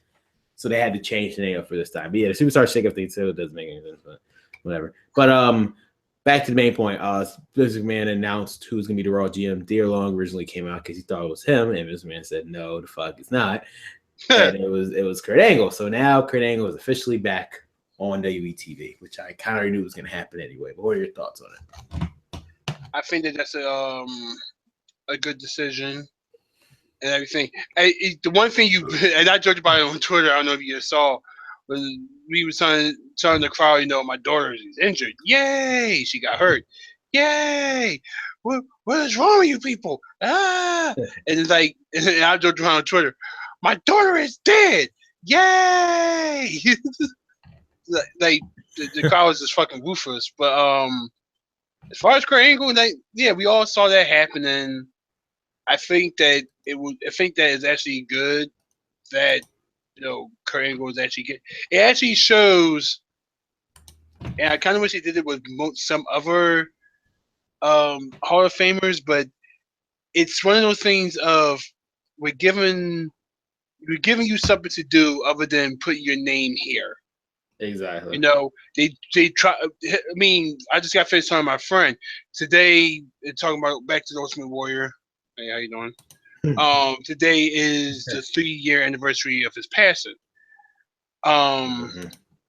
And as everybody else know, that it came days after he got done to the Hall of Fame.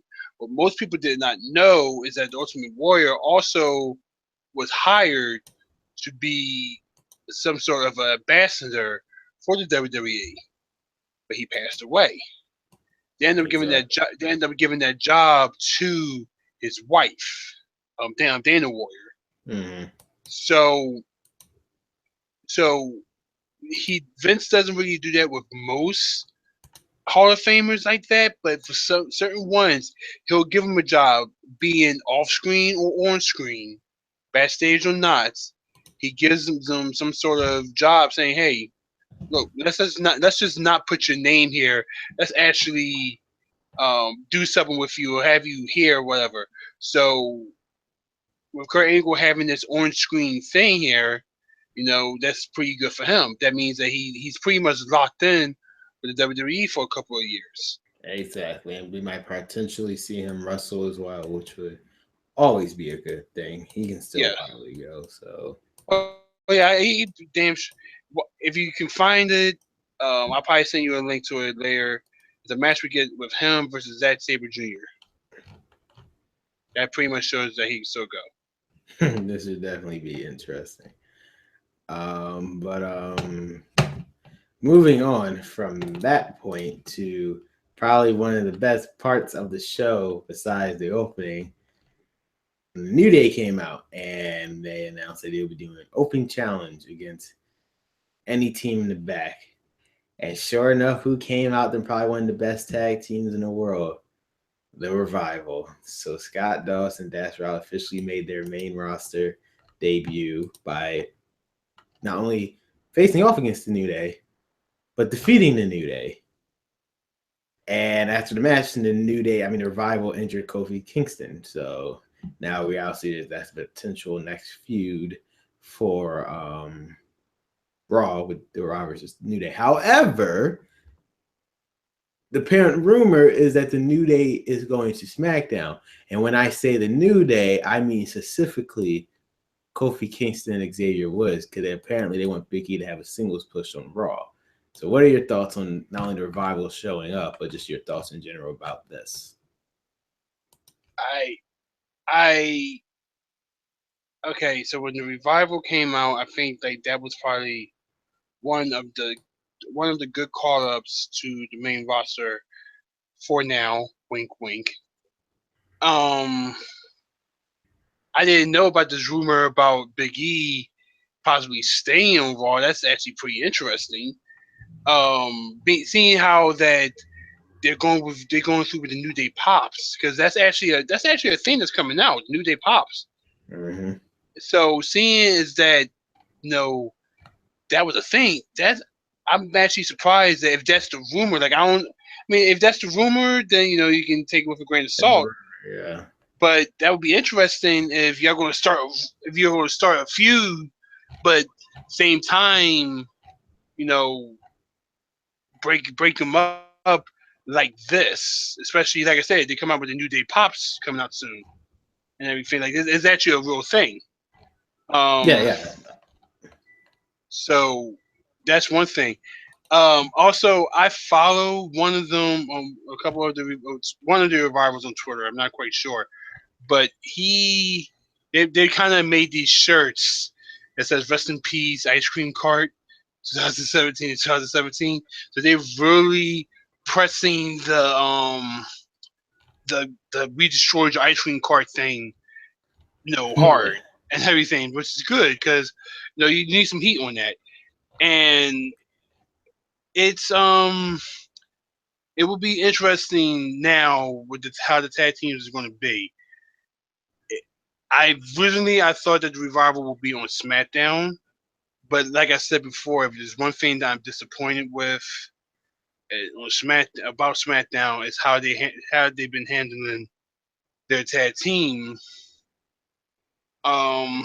division, and that's pretty much one of the things. Like for the revival, they deserve all the attention on their tag team. So to have them on Raw instead of SmackDown is actually a good idea this time. I mean, again, the revival probably it's sad because now the issue with the revival getting called up is that the NXT tag team division is looking very slim now. We have the Authors of Pain, we have DIY, Heavy Machinery seems like they're about to go somewhere, and part of Sanity with Alexander Wolf and Killian Dane. Besides that, we don't really have a tag. Like the tag division is going to be the tag division is about to be a situation with the women's division right now in NXT, where it's like there's only there are some tags that actually are coming up, like Heavy Machinery. That's one of the things. That's something. But besides that, I mean, yeah, this the one thing about taking um one somebody from NXT who was like mega popular in NXT, put him on the main roster is like, well, now what's NXT going to do? Because now they don't have something. They don't have that something that's made us watch NXT and everything. But I am pretty sure because they've done this before. I'm pretty sure they're going to find that tag team that everybody's going to be like, oh, yeah, we're going to start watching NXT again because of these people. Okay, it might not be Heavy Machinery. Yeah, I think DIY is all that we have left. That's literally all we have left. Yeah. To watch for tag team. DIY, and they're going to get theirs.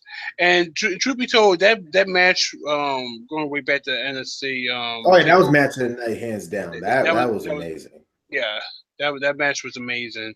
I give more props to AOP, even though I really think they shouldn't have won that match.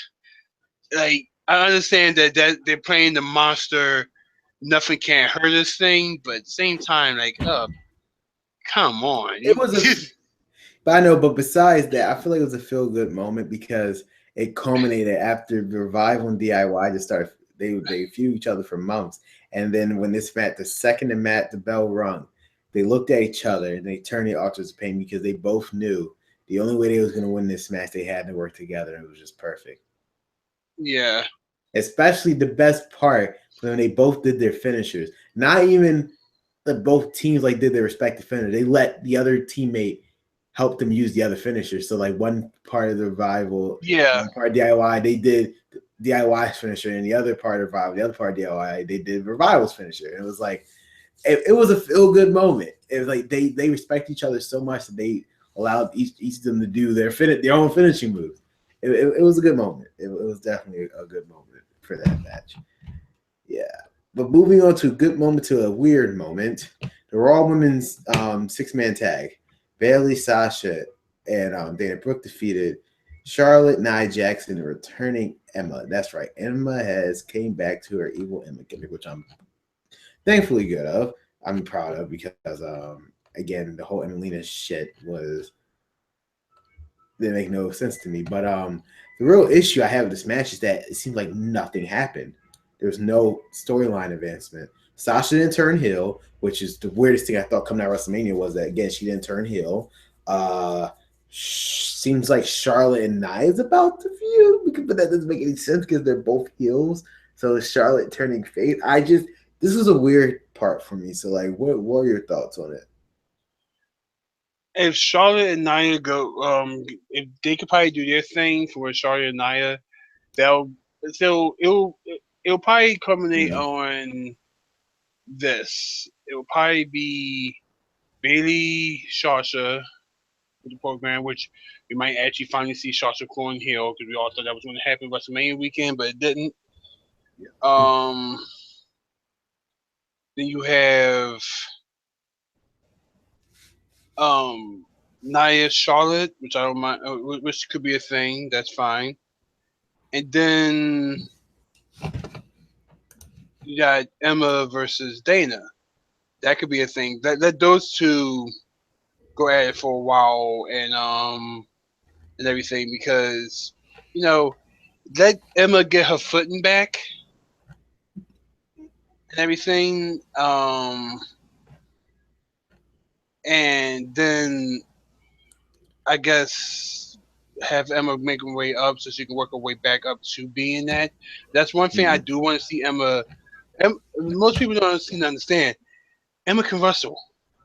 I Yeah. mean, Oh even yeah, definitely. Emma had the goofy gimmick before Bailey did, and whatnot, but she can wrestle, and I feel like that. Give her some time. And I mean, injury set her back. Give her some time now. As she works her way up, she might be somewhat of a contender to being, you know, part in the whole women's championship contendership sometime soon. So I guess let her go through Dana first, and let her go through someone like probably go the heel route. Go Dana, and find like another face person, and then go from there. Exactly. I mean, yeah, the Raw women's scene looks a little weird, so it's gonna be interesting. Again, another rumored, all the superstar shakeup crap. Another rumored name that's going to SmackDown is both Sasha and Charlotte, and they're gonna put Alexa Bliss and Becky on Raw instead. So that's going to be an interesting scenario for the Raw Women's division. But moving on, Brock Lesnar came out and cut. Well, I say he cut a promo. It was Paul Heyman who cut a promo. Brock I'm gonna say, Lesnar come was on, fan. come on. You know you're never gonna cut a promo. Yeah, so that was about how WrestleMania was a feel good moment for Brock. Y'all said thank you, Taker. I say thank you, Brock, for him beating Goldberg. Which, by the way, I just want to point out that match. Not gonna lie, I fairly enjoyed it solely because of how hard hitting and how like shocking some of the scenes were. Like again, when Brock Lesnar hit him with the German suplex and Goldberg hit him with the spear out of nowhere, I legit stood up for my chair. I was like, I can't. A part of me thought at that moment, I was like, they're actually gonna make Goldberg win. Holy shit! Again, they're gonna make him win Yeah, again. And once again. he jackhammer, I thought it was over. I legit thought once he went with jackhammer, I thought it was legit over. I was like, are you fucking serious? They're actually gonna make him win again. I was like literally on the edge of my seat with that match. So I will give them props for that. But I was 100% right. I said it was gonna be less than 5 minutes. I was correct. 4 minutes and 47 seconds. I was absolutely correct. It was gonna be less than 5 minutes. What I knew I was right. So But if it's one thing I will say about that match, this is what happens when you play SmackDown. Here comes the pain with, and you do Brock Lesnar versus Goldberg, but you have your Game Shark cheat memory card in from where you allow both Brock and Goldberg to have all their SmackDowns up to infinity because suplex after suplex, spear after spear. I mean the match itself. Yes, I'm surprised it went longer because I said that match was going to go like a minute, 2 minutes tops. The fact that it went that long was surprising, but it was just the fact of hey, let's just keep using our finishers on each other, and then once we get red, then we'll do the pin. So, exactly. but other than that, back to him on Raw and getting to the fact of him or Paul Heyman cutting the promo. It was pretty much what Paul Heyman does. Paul Heyman is the hype man. He is the favorite slave to Brock Lesnar's Chuck D. Okay, and he's going to talk that shit, and then Brock is going to Just he's stand pretty much there. going to stand there and everything like that. Now, um I don't really like is not really from Brock, it's not really from Paul Heyman. It's fucking Braun Strowman. Yes. I'm getting real pissed off at Braun Strowman because of the fact of is it to a point with Braun Strowman where he's expecting to be this person of everybody's afraid of me or whatever, but then when you meet someone who's not afraid of you, you're just like, oh, okay, because it's like twice this happened now, from where Brock would get into someone's face, and all right, he's like, oh, maybe I should challenge you, and then the other guy's like, all right, fine, let's Yeah. go, and then Braun's like, I left the stove on, and then just leave.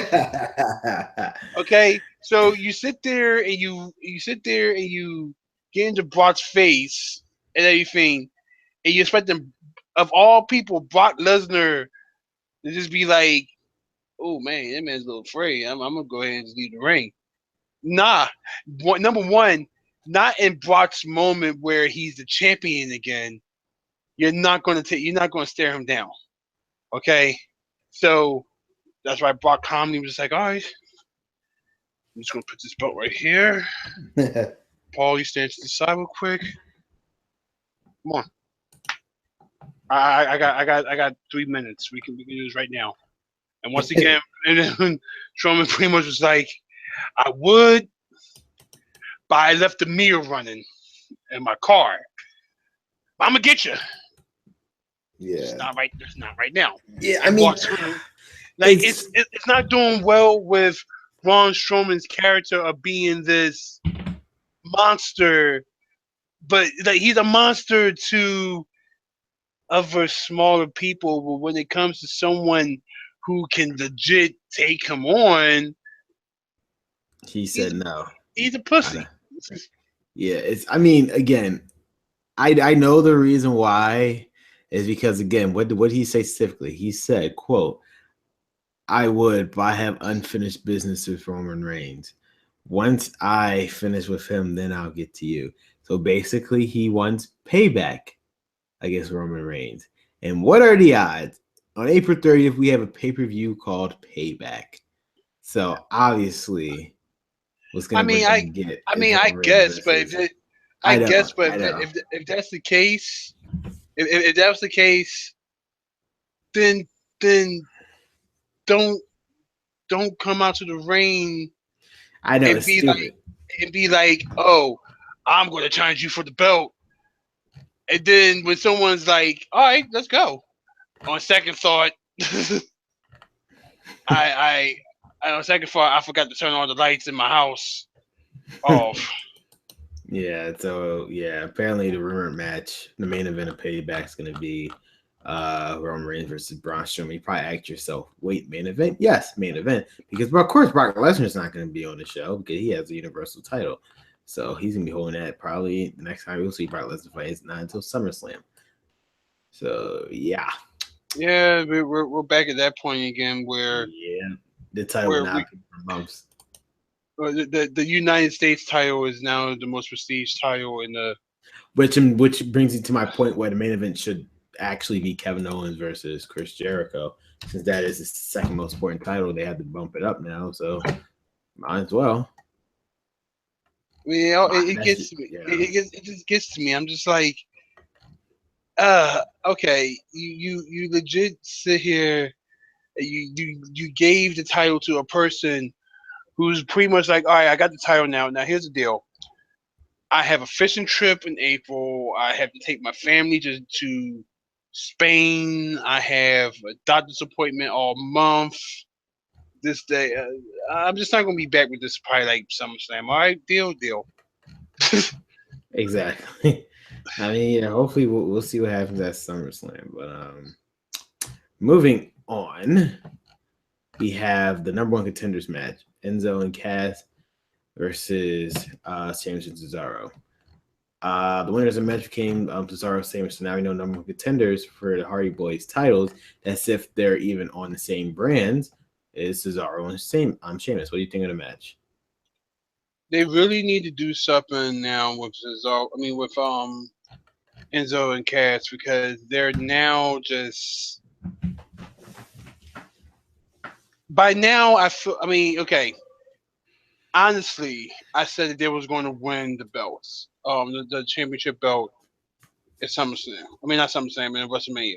Yep. Until the Hardys came Exactly. out, Nobody and was that pretty much just took my result and threw that out the fucking window. exactly. But you would think that they would at least win number one contenderships for the belt, and they didn't. So it's like, so now what you gonna do with them? Like, do you not trust?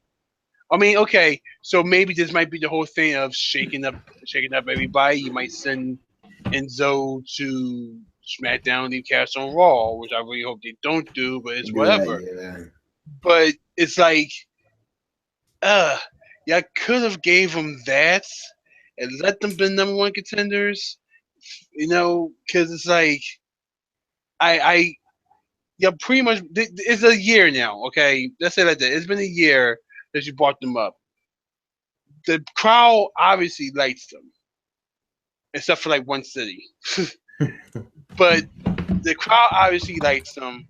I felt like they probably should at least had the titles at least once, but y'all haven't gave it to them in a year, and it's a shame because it's like y'all had hopes for them, and it's not like they can't wrestle. They're actually not a bad tag team. Like Enzo can wrestle, but he's playing the Yeah. role of I'm the guy who gets beat up, and then I tag my tag team partner in who pretty much finishes the job.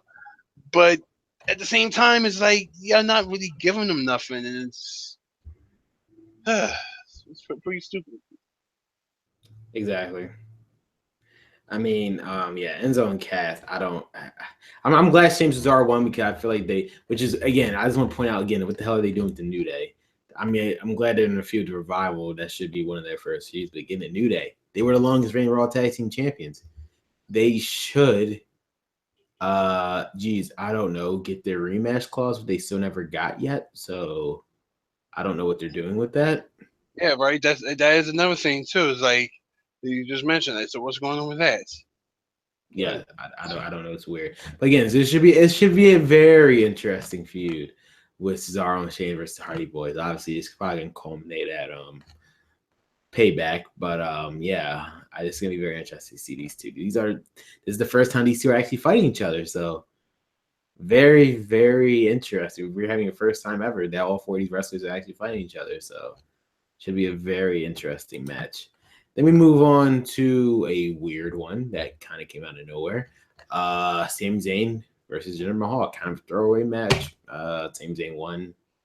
What do you think happened? I mean, what are your thoughts on it? Meh. Yeah, exactly. Pretty much. It's sad because Sami Zayn is again very good. He's very underutilized. I don't. He should be United States champion right now. Although I But will say this, and about Jinder Mahal, I'm actually about to bring up the article because in my wrestling group we were talking about it. Um, he had knowledge. Hold on, let me see if I can find it. Where is it? Where is it? He had knowledge.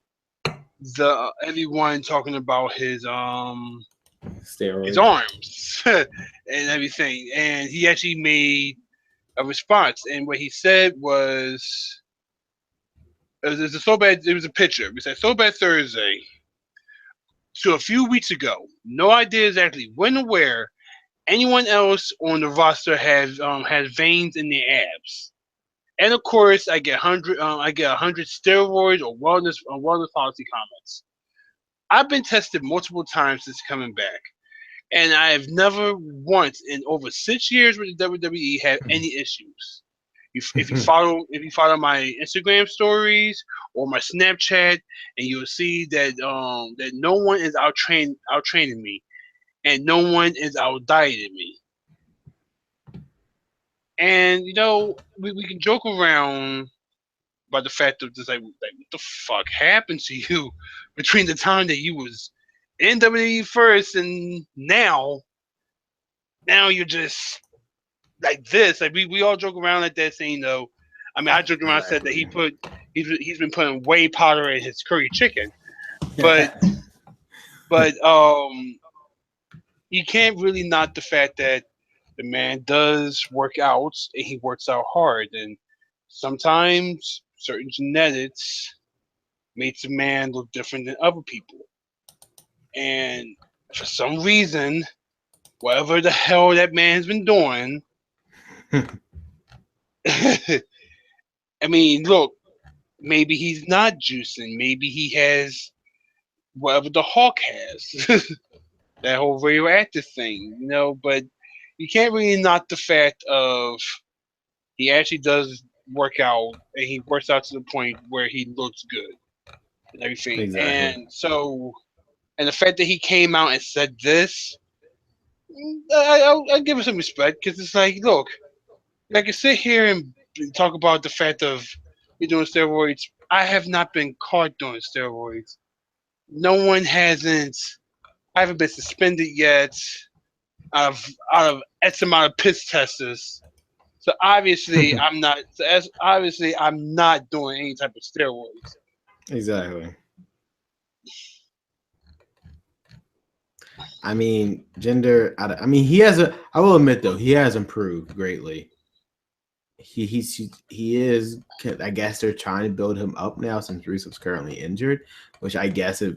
I mean, so they are building him up because I guess we do need another foreign heel. I guess. So I mean, but Jinder has been improving lately, so I have to see. It's gonna be interesting where they go with him with this over the next couple months, especially with this whole Superstar Shakeout going next week. It's very interesting. But moving on into the main event, before I get to that, prior to that, let me explain something here. Originally, the main event was supposed to be Seth Rollins and Chris Jericho taking on Kevin Owens and Samoa Joe. However, during a backstage interview with was it Charlie Caruso? Chris Jericho, yeah. Chris Jericho was interviewing, and then both Kevin Owens and Samoa Joe attacked him, and they put him through a table, leaving Seth Rollins without a partner. Kurt Angle did say he'll find you a partner. When Seth Rollins came out, Kevin Owens saying, "Where's your partner?" And Seth Rollins says he can do it himself. And then we got the lights going off, and the return of the Demon King himself, the leader of the Balor Club, which is only a one-man per group at this point, Finn Balor. Finn Balor is back on Monday Night Raw.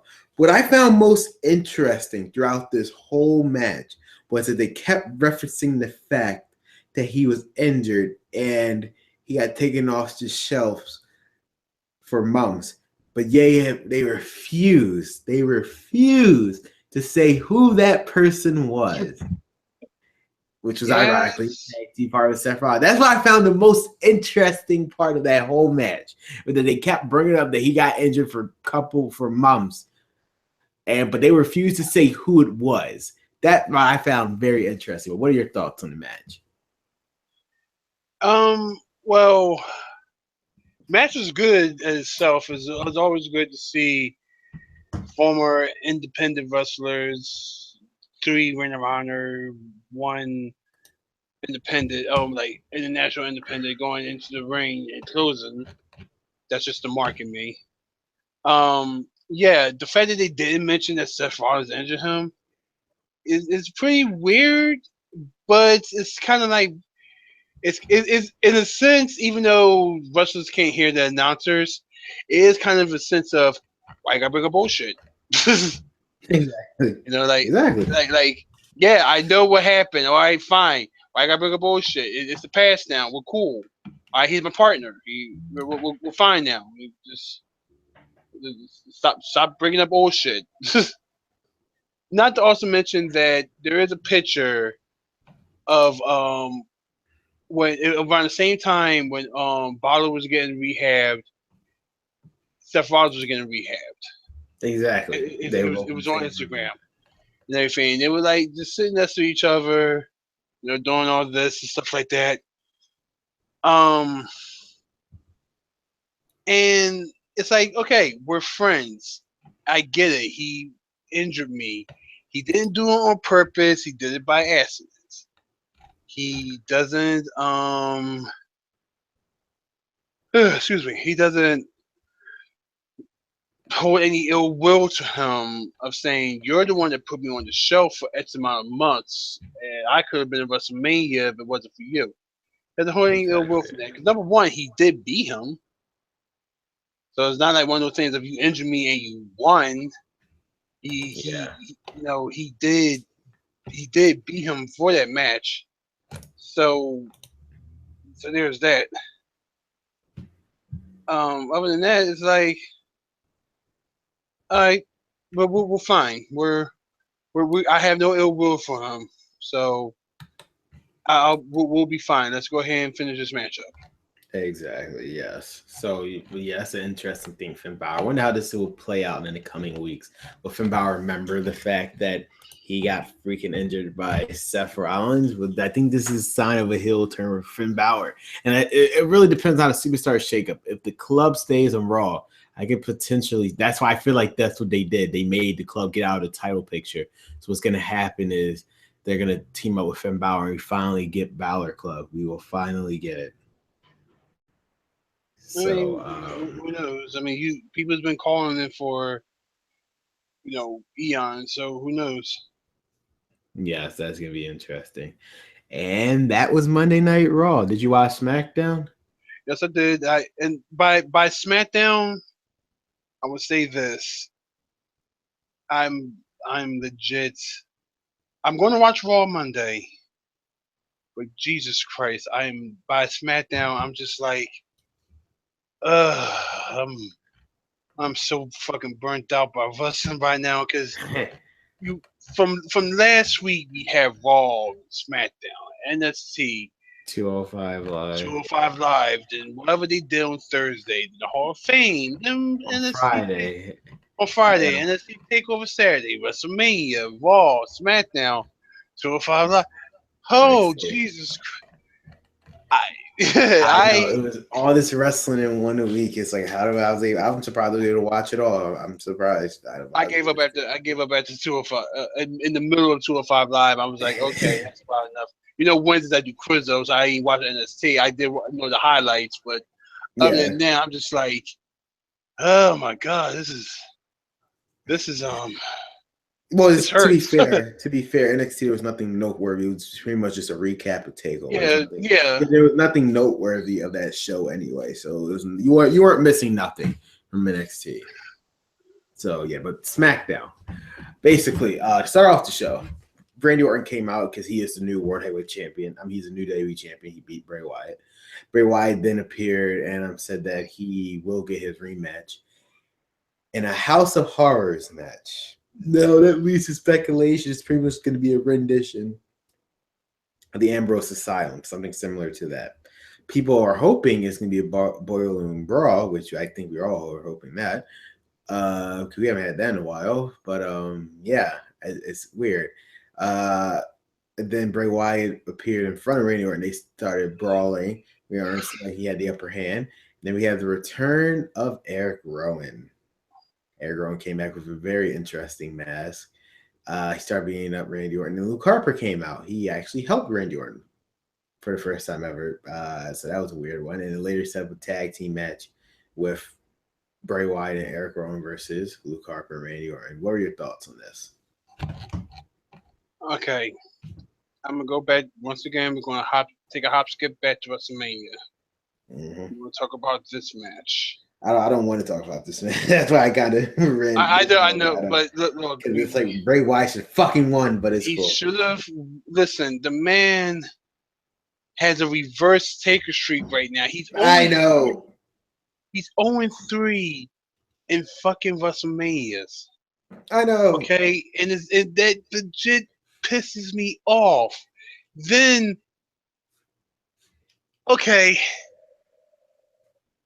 because I don't know how much you paid the graphic people to look up images on Google to do your little thing of that was so weird. Maggots and worms and all this other stuff in the middle of the rain, only for it not to fucking work. And they do nothing. And meanwhile, it's just like, oh, okay, that's nice. Magic tricks, RKO, I won. So That's way too short in my opinion. yeah, it really was. It really fucking was. So back to Tuesday. Um, I'm hoping the House of Horrors match is actually the little Shop of Horrors match Mm-hmm. where you have a giant plant telling you what to fucking do while you just wrestling and everything. Oh my god. Um,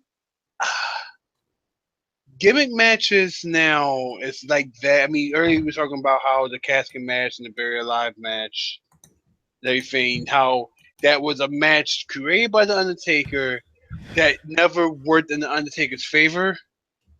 So here is a match here, the House of Horrors match. I don't know if that's going to work in Bray Wyatt's favor. It might help him lose, you might say, It probably will because help him lose.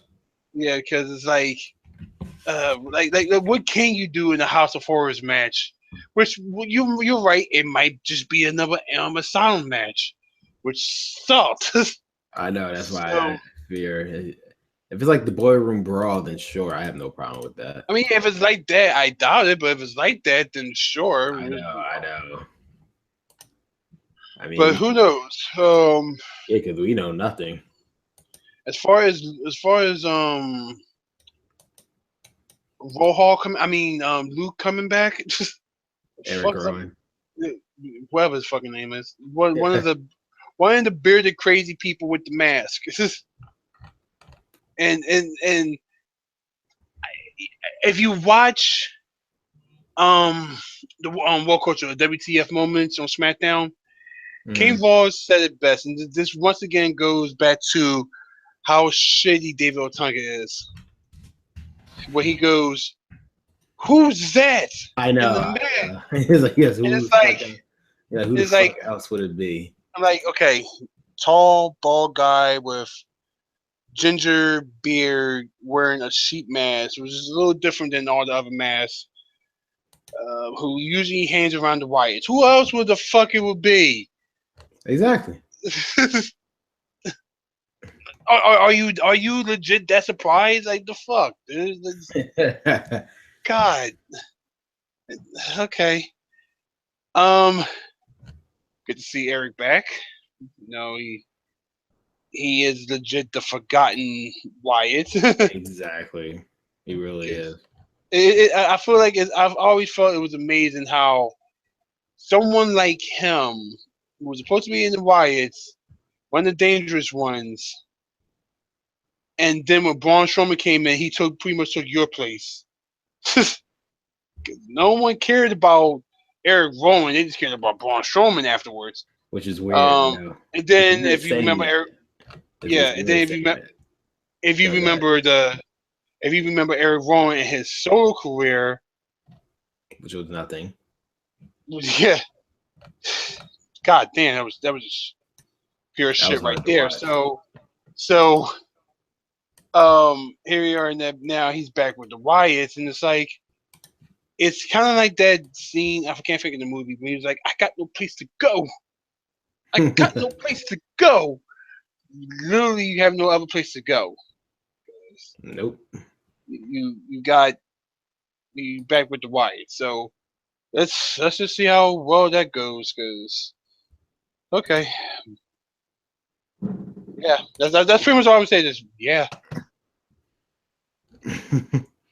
I mean, yeah, Eric Rowan, I'm glad to see him back, but it's like now he jobbed Randy Orton later in the night, so it's like I didn't see the point in that. But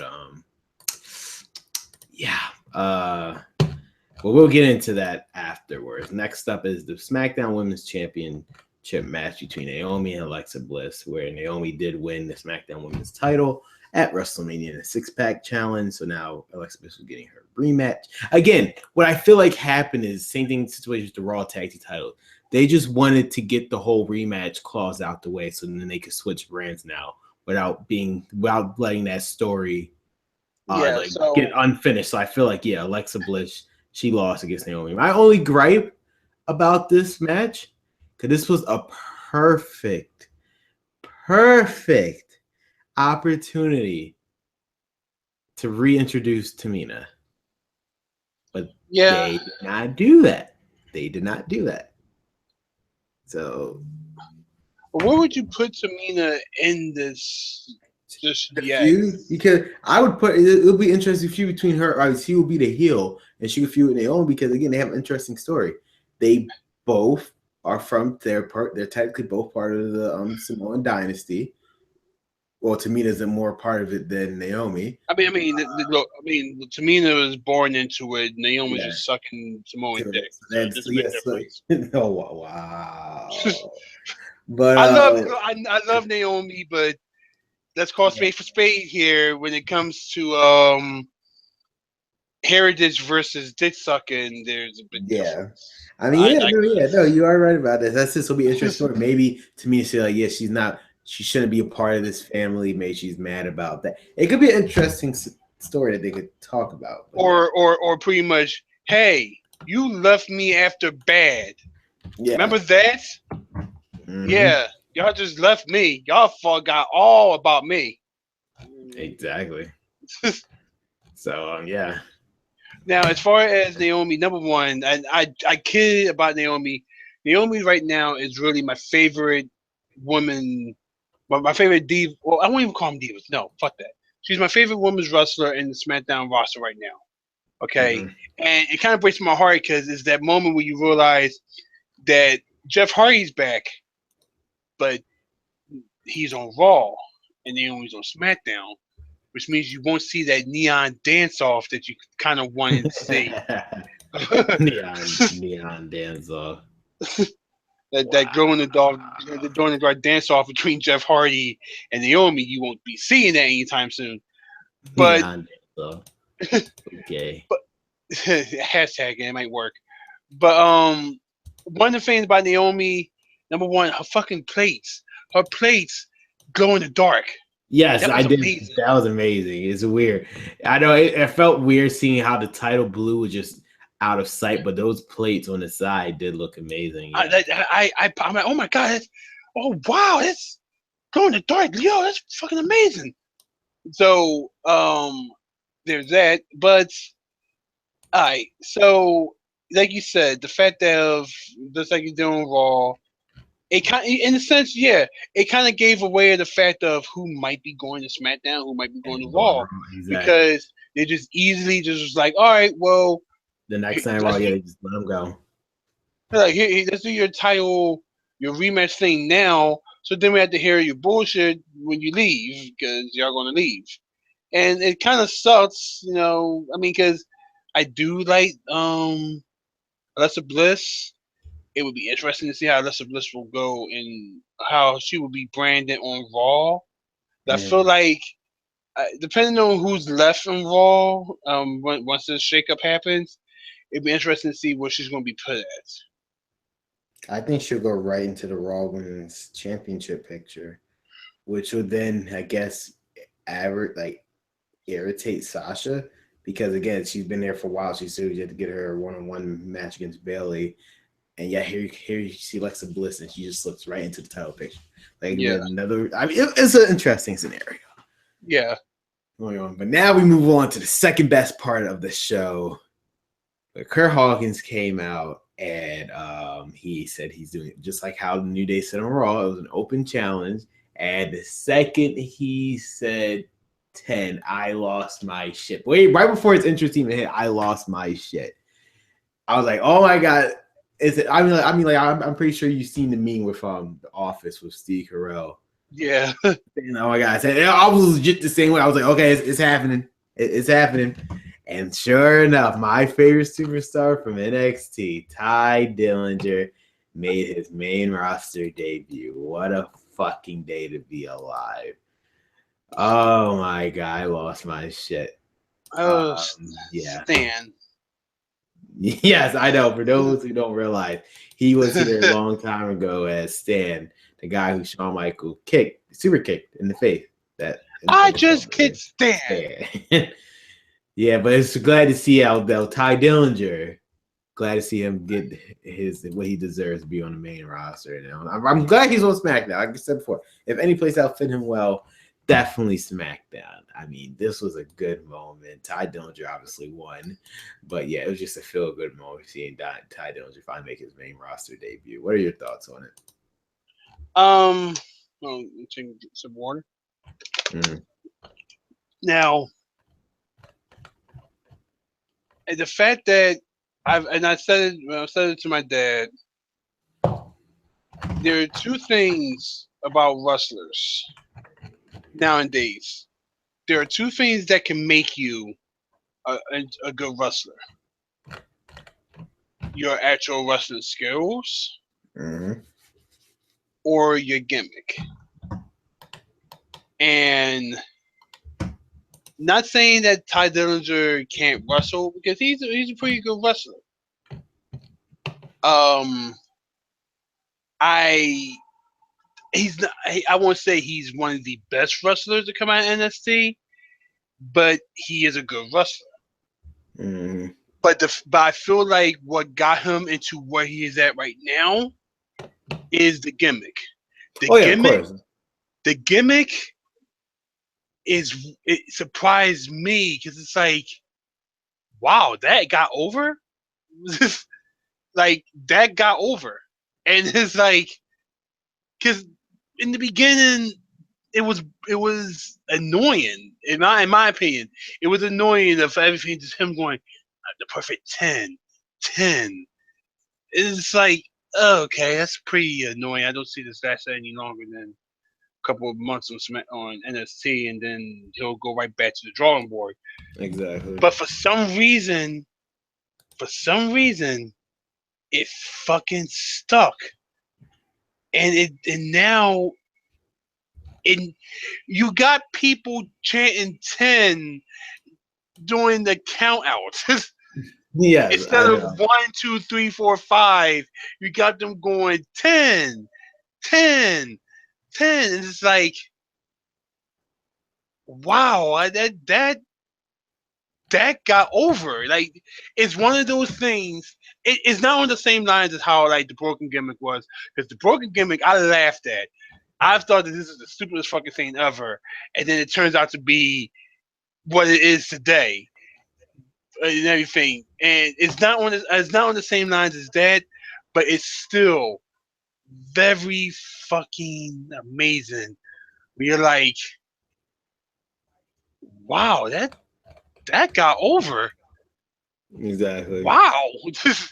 So I mean, and now what I want to happen, what I don't want to happen, I should say, I don't want him to become another Brad Hawkins, to be lost in the fucking sauce. I want them to use Ty Dillinger any sort of way you can. Make him known. Don't team him up with Mojo Rawley Oh God, no. For the love of God. I will personally, if that happens, I will personally go to Stamford, Connecticut and go to Daily headquarters myself and complain about it. I will personally make it. I'll take the day off of work if I have to, just to go there. I'm dead serious. That happened. I would for fuck's sakes. I mean, don't do that. Please don't do that.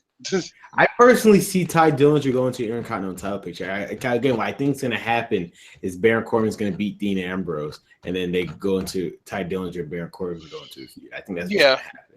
Yeah, I see that happening too. I see that happening. But yeah, just don't use Ty right, okay? Use him right. Don't exactly. Yeah, I hope so. Don't let him be another Tyler Breeze. Come on, Tyler Breeze is my boy, but it's like, yeah, but he's another one that just got lost in the sauce. Like, it's like he could. I feel like Tyler Breeze could have been a lot better, but yeah. Yeah, I really hope that That's an interesting question. What? I ask you after this. This is wrestling related, but I ask you after this. But let's continue. No. I was gonna move on to the next segment, but yeah, that's 7. Yeah, let's go to that. Okay. I'll ask you this when we're done that. Okay. I do want your answer. because the next segment is obviously hands down the best part of SmackDown. Ms. Maurice came out and they were still making fun of John Cena, Nikki Bella, and they brought up a very good point. John Cena proposed to Nikki Bella because it was at WrestleMania because he had to, because it was John Cena to keep up his image. That was an interesting point I would like to bring up, that he did say that. So Yeah, pretty much John Cena proved the Miz right at WrestleMania, where he had to propose to her. Not only had to, but he did it at WrestleMania so the whole world can see. So that is an interesting point he brought up. So right before they was about to leave, you see a familiar face, a violinist that we only saw one time prior. And he's playing in somebody's theme song that we all know very well. The lights goes out, and we hear it. Shinsuke Nakamura. Shinsuke Nakamura. Shinsuke fucking Nakamura made his main roster debut on SmackDown. I think that sums it up. I don't have to go any further detail. What's your thoughts on it? Okay. There are a couple of things that some friends, and I'm going to repeat this. There's a couple of things that friends had said that that rings true. And you being a Tokusatsu fan like I am, and everything, as a Power Ranger fan like I am, you would get this. That violinist is Tommy playing the Dragon Dagger to Nakamura being the Dragon Sword. I mean, I guess that's somewhat true. Okay. By the way, hold on. Give me a second. Because I don't want to call him. I don't want to call him that violinist. Okay, because he has a name. I know. Yeah, he does. I just don't know his name. You give me a second because I'm actually am following him on Instagram. Crap. I thought I was following him on Instagram. Hold on, give me, because he is known as he's a well known violinist, and the fact that they ask him, I'm just stalling for time here, so excuse me. No, here we go. His name is Lee England Jr.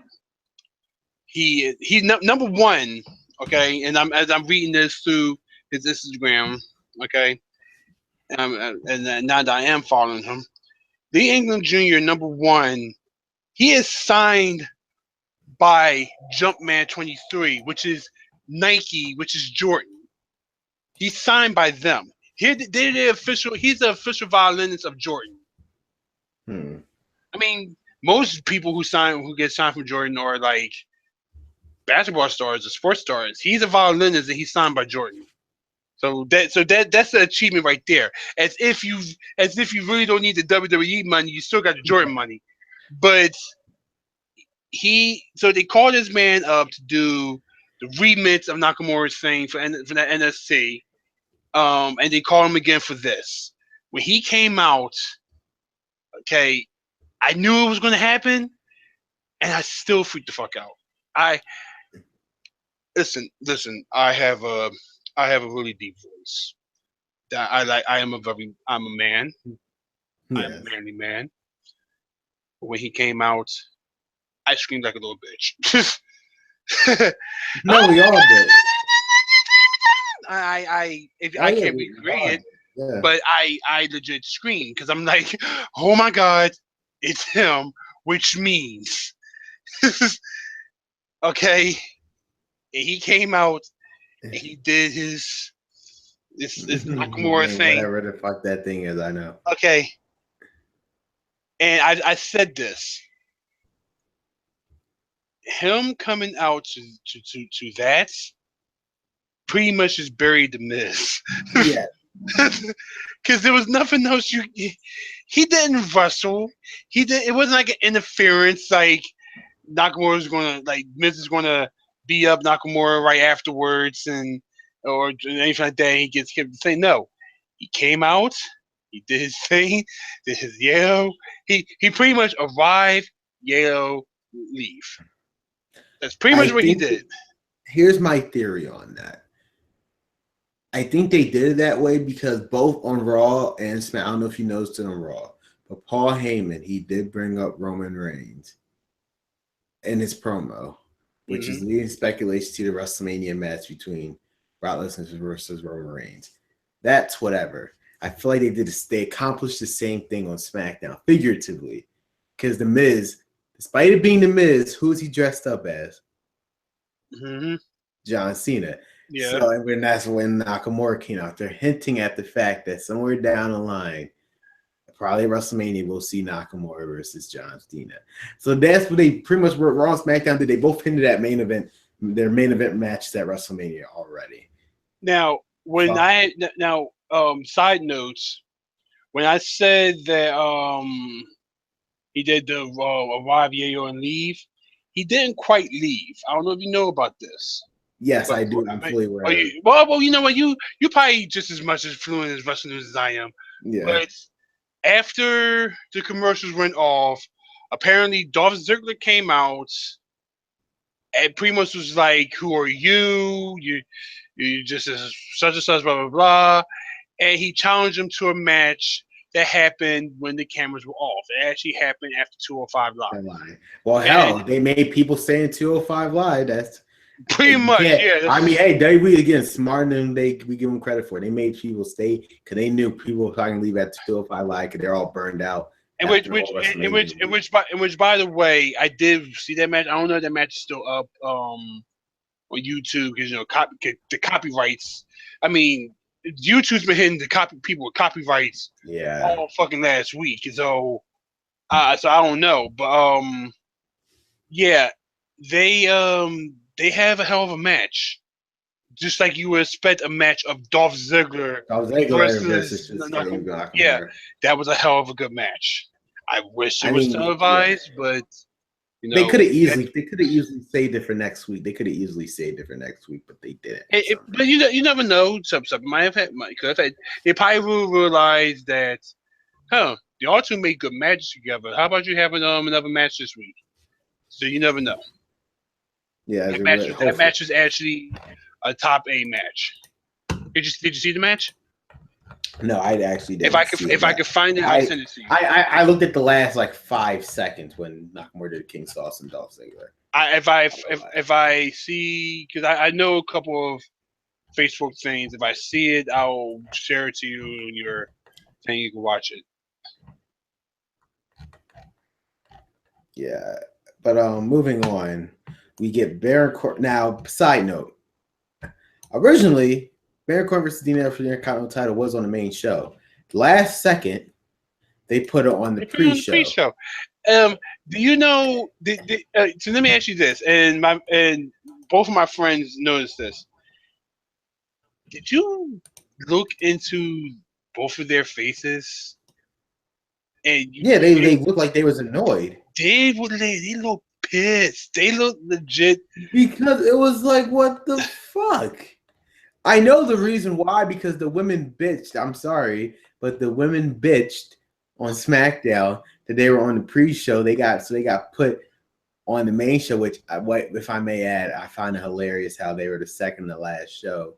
I mean, they were the cool down. They were the cool down match. Cool down match, exactly. But it's like, so yeah, so it's like what they bitched for no reason.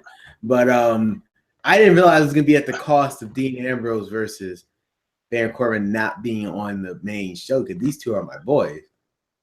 Yeah, but I mean, if that's okay, so if that's the reason why, then I would feel like that what they should have done. Hey, how about we cut some of fucking Pitbull and Flo Rida's? That should have never existed. or cut half their concert so we can have a match, because that's the thing that made it the way it is now. Fucking Flo Rida's concert is like, hey, we only have room, which and part of me kind of feels that's the reason why. Because I'm gonna ask you this: Hey, did you feel like most of those matches, including one of those matches, like the Raw Women's title, Yeah, it was um, rushed. it felt rushed. Like a Yeah, bunch of those matches felt like they were the rushed. Like they women's should have titles, been longer. And both they felt women's titles were rushed. The tag team titles were rushed, and the WWE title was definitely rushed. yeah, it felt like it rushed. All because you had to make some time for For fucking fucking Flow Rider and and Pitbull, I know Pitbull. those motherfuckers. But yeah, it's just whatever. Hey, at the end of the day, if So what the wrestling crowd wants is to hear a concert in front of wrestling, nonetheless WrestleMania. So whatever. Hey, Vince McMahon knows what we want. We wanted that Pitbull.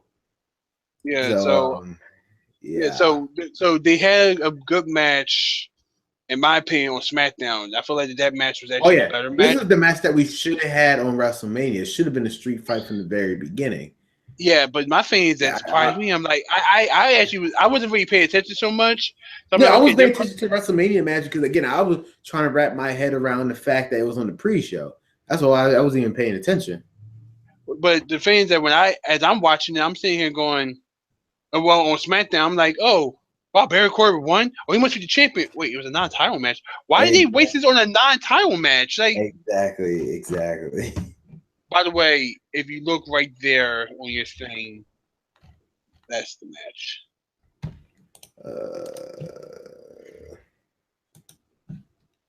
All right, On the group chat. I will. Yeah, I Yeah. see it. I will look at it. I will look at it. After this goes off Yes. the air. Yes. But yeah. Okay. Yeah. So thank you for giving me that. But yeah. But this Baron Corbin. I mean, again, I love both of these guys, but it just seems weird how they would put the street fight match on SmackDown, not have it at WrestleMania. Should have been at WrestleMania. And then even if that, they should have had it for the Intercontinental Intercontinental belts. title. I know, which is I weird. mean, That's why. and it wasn't. I'm just like, then this match was kind of a waste because this match could have been as good as this match was. Like you It said, this should have was. been the match that we should Got have at gotten WrestleMania. WrestleMania.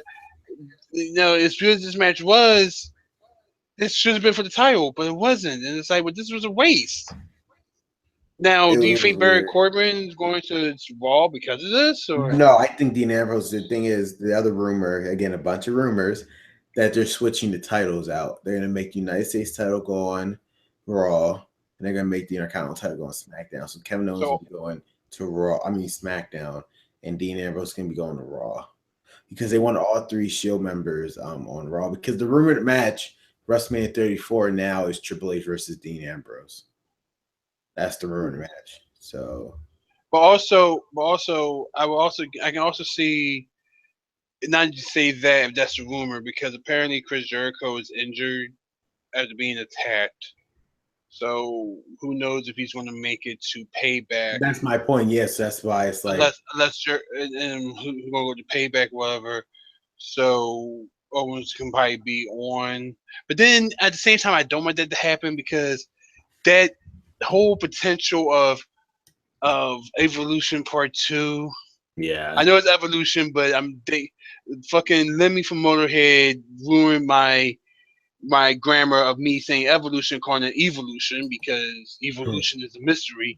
Yeah. Thank you, Lemmy, for that. But I don't know if you saw, like, someone made like a nice little video package of Triple H, Kevin Owens, Samoa Joe, and Pete. Is it Pete? Yeah.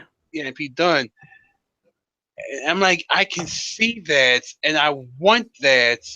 But that But required Kevin Owens, I know. yeah, but that would require, for that to happen, that would require Kevin Owens, and if they put Kevin Owens on SmackDown, that's not going to happen. Again, this Raw ends because the Superstar Shakeup is on both days, Raw and SmackDown.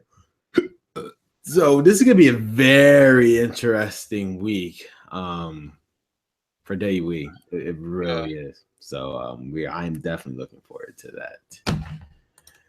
But moving on to Shane McMahon, he came out and cut a promo. He was going to explain. I find it funny how he specifically said he was coming out to explain the whole Superstar Shakeup, and he explained nothing about the Superstar Shakeup. We legit he accomplished nothing. You're supposed to be the commissioner, and you said you was going to do one thing. You had one job, was explain the Superstar Shakeup, and you did not explain the superstar shakeup.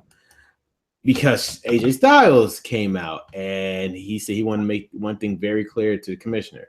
He wanted to be on SmackDown Live after Superstar Shakeup and be more than ready to prove the land opportunity was his domain. Yeah. So basically this was pretty much AJ Styles' face turn because they both shook hands and AJ Styles pretended like he was gonna hit him, but he didn't. So he showed his respect by doing his signature pose and he left. So AJ Styles is officially a face now.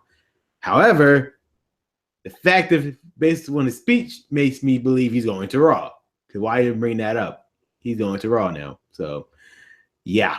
And they're probably gonna trade him for Roman Reigns because why not? Why not Roman fucking Reigns?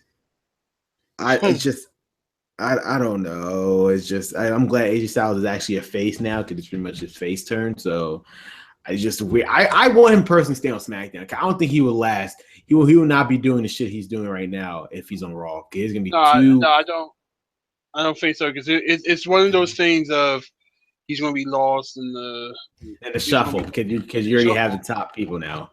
Yeah, and it's like he has a better opportunity now. Since Finn Balor is back and since Seth Rollins is a face, you don't need 3 top faces on SmackDown. It's gonna be overcrowded. I mean, on Raw, it's gonna be overcrowded. I think he's perfectly fine being on SmackDown. So yeah, there's that. I hope he stays on SmackDown. I hope Gallows Anderson goes to SmackDown.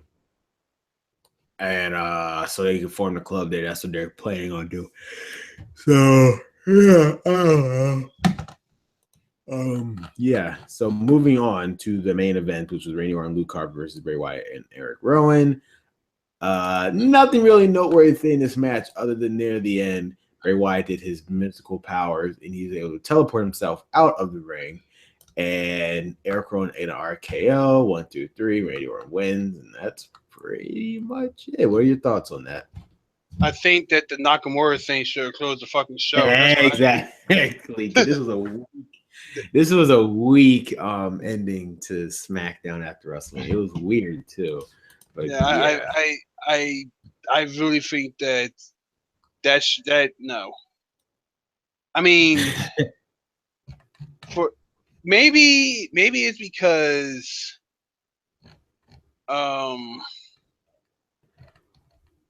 maybe it's because the match itself was lackluster in WrestleMania. That I can give a damn about this whole feud anymore with Wyatt. I was excited for it when it started, but now it's like yeah, after that match, it was like, man, well, fuck this match. Yeah, like I can give a damn, and because Bray Wyatt should, in my opinion, Bray Wyatt should have won, but yeah, he should have won. Now here he is now with this gimmick match, the House of Horrors match. I don't know what the House of Horrors match is. I'm afraid what it might be. Like I say, it could be another Animals of Solomon, but that's what it is. I want no parts of it. The only thing that could be worse is another pajama vacation home. Or what was the, remember that one, the pajama prison match, for God's sake. Prison match, yeah. That could have been pretty bad right there. I mean, there's no other match that or a dog kennel match. So you put those, say that you have good steel cage matches, then you have the dog kennel, the pajama prison, and the Ambrose Asylum. So all these gimmick matches is like meh. With that said, Nakamura should have closed SmackDown. That should have definitely been hands down. Hands down, it should have. But yeah, that was pretty much the end of SmackDown. 205 Live, pretty much the same spiel and shit. Well, although for 205 Live, there was one interesting. I know there was the thing. I do one thing I want to bring up, which it's probably the same thing that you're thinking about too. But before we get to that, Akira Tozawa versus Brian Kendrick. Pretty much, Akira Tozawa finally got his revenge on Brian Kendrick by tricking him because he's doing all these lessons. So he pretend like Akira Tozawa pretend like he was hurt. So Brian Kendrick thought he had the advantage, but Akira Tozawa was going to get the roll up. 1, 2, 3. Akira Tozawa won. What are your thoughts on that? I hope this is the end of that, and I hope that they both move on to other things because It's interesting, but I'm sick and tired of seeing because Cesaro losing. So Exactly. Yeah. there's better than that. Um, and Brian Kendrick can be, can do better. Oh, he can do so much better. Brian Kendrick is great. But yeah. Rich Swann versus now. I don't think he's actually debuting, but Oni Lorcan appeared. He's from NXT, so I don't think he's actually debuting though. I don't I think they thought fucked I his. thought he was debuting on there I don't think it too, is. but I don't think so either. Yeah, because why lose on your debut? That doesn't make any sense to me. So yeah. Maybe it was a tryout for him now. So, yeah, I think it was. I personally don't think it was his But debut. but I It would very say much this: could have been a bit. the crowd, the crowd, the crowd took to him because the crowd knew who he was. Now, Exactly. granted, granted he, there are big wrestling fans there, so it's kind of like, um, Obviously, yeah, they know yeah, they who he know who they is. are. By next week, it's going to be like, oh, who the fuck is this guy? Exactly. That's my point. So I was like, I doubt this was his actual debut. This was just a match where like, oh yeah, here he is. Only lurking. We're just gonna use him for something. But yeah, I don't think it was. But I think the main thing you was gonna point out here is that they finally announced that there's going to be a United Kingdom show on Daily Network, or was that what you were talking about? Yes, that's exactly what I was Yes, talking about. yes, Um, hey guys, did you forget about these people? exactly, we exactly. we, we sure have, but here they are now. Yep. So obviously the main people are Trent Seven, Mark Andrews, Wolfgang, Pete Dunne, and of course the UK champion Tyler Bates. So it should be a very The interesting long, show. They're gonna the start longest taping. the longest reigning UK champion ever because he hasn't really Yeah, because he. defended the belt other than NXT. But I Yeah, digress. I know. I So just yeah, so they're want finally getting them. that UK. I No, just go want ahead. them to. I just want them to. You put these people on here. You got them from, you know for UK tournament, which was a good tournament. And you got them on here. You told us we were going to have a TV show for Weekly. you, Oh yeah. we would do this for you. You're fine, and then we haven't heard. That was in the summer. This is Getting rid of spring. shit. This is the spring. It has almost been a year. In a couple of months, it will be a year before you before you realize they haven't done shit like that. So, uh, you, so what are we gonna do with y'all, huh? I don't know. Hey, I don't like, know like what they're gonna do legit, here. he's held that belt for months. Like when you really come down to it. Yeah. But moving on to our main event, it was Austin Aries versus This is when Gentleman Jack Gallagher. this is when I turned off at because after that I'm just like, okay, I think I'm TJ burnt out Ferguson stopped following. Yeah, basically Austin Aries won. So I'm glad he did because again I like the story between Neville and Austin Aries because the story here, if you guys have watched the pre-show, is that the only reason why Neville won because Austin Aries threw everything out at him and Neville could not, like he just couldn't overcome it. But the one thing he did, he had his last ditch effort was to attack the injured eye, and that's what made him win. So it's gonna be an interesting story to see here culminate. I think this should end in a ladder match. That would be amazing. These two in a ladder match. now. Yeah, that would be pretty good. And I think that should end Although at Extreme Rules. I think it should. I think they should do that in Extreme Rules. So although I will want them to be careful with Austin Aries because I don't want that man to take any shots to the face. exactly. So I hope. Yeah, I hope these two fuse for like another month or so. I think this should culminate in like a gimmick match at Extreme Rules. I to potentially a ladder match will really put the cruiserweight division right on the map again. Even though their match at WrestleMania did put them on the map again, I feel like it should culminate at Extreme Rules in a ladder match. That's just me. That's how I would book it. But otherwise, that is 205 Live, and that was this week in WWE. That's pretty much it. As this was a special one because the first hour we pretty much paid tribute to the Undertaker, which I did enjoy doing that, giving our stories on that, and yeah. So before we go, Ron, anything you want to say? Um, this superstar shakeup that's supposed to be happening.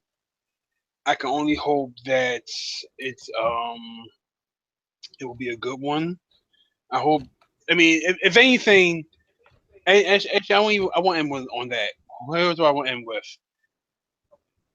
If anything, we could take away from these wrestlers. I have some of these wrestlers on Instagram or social media, whatever.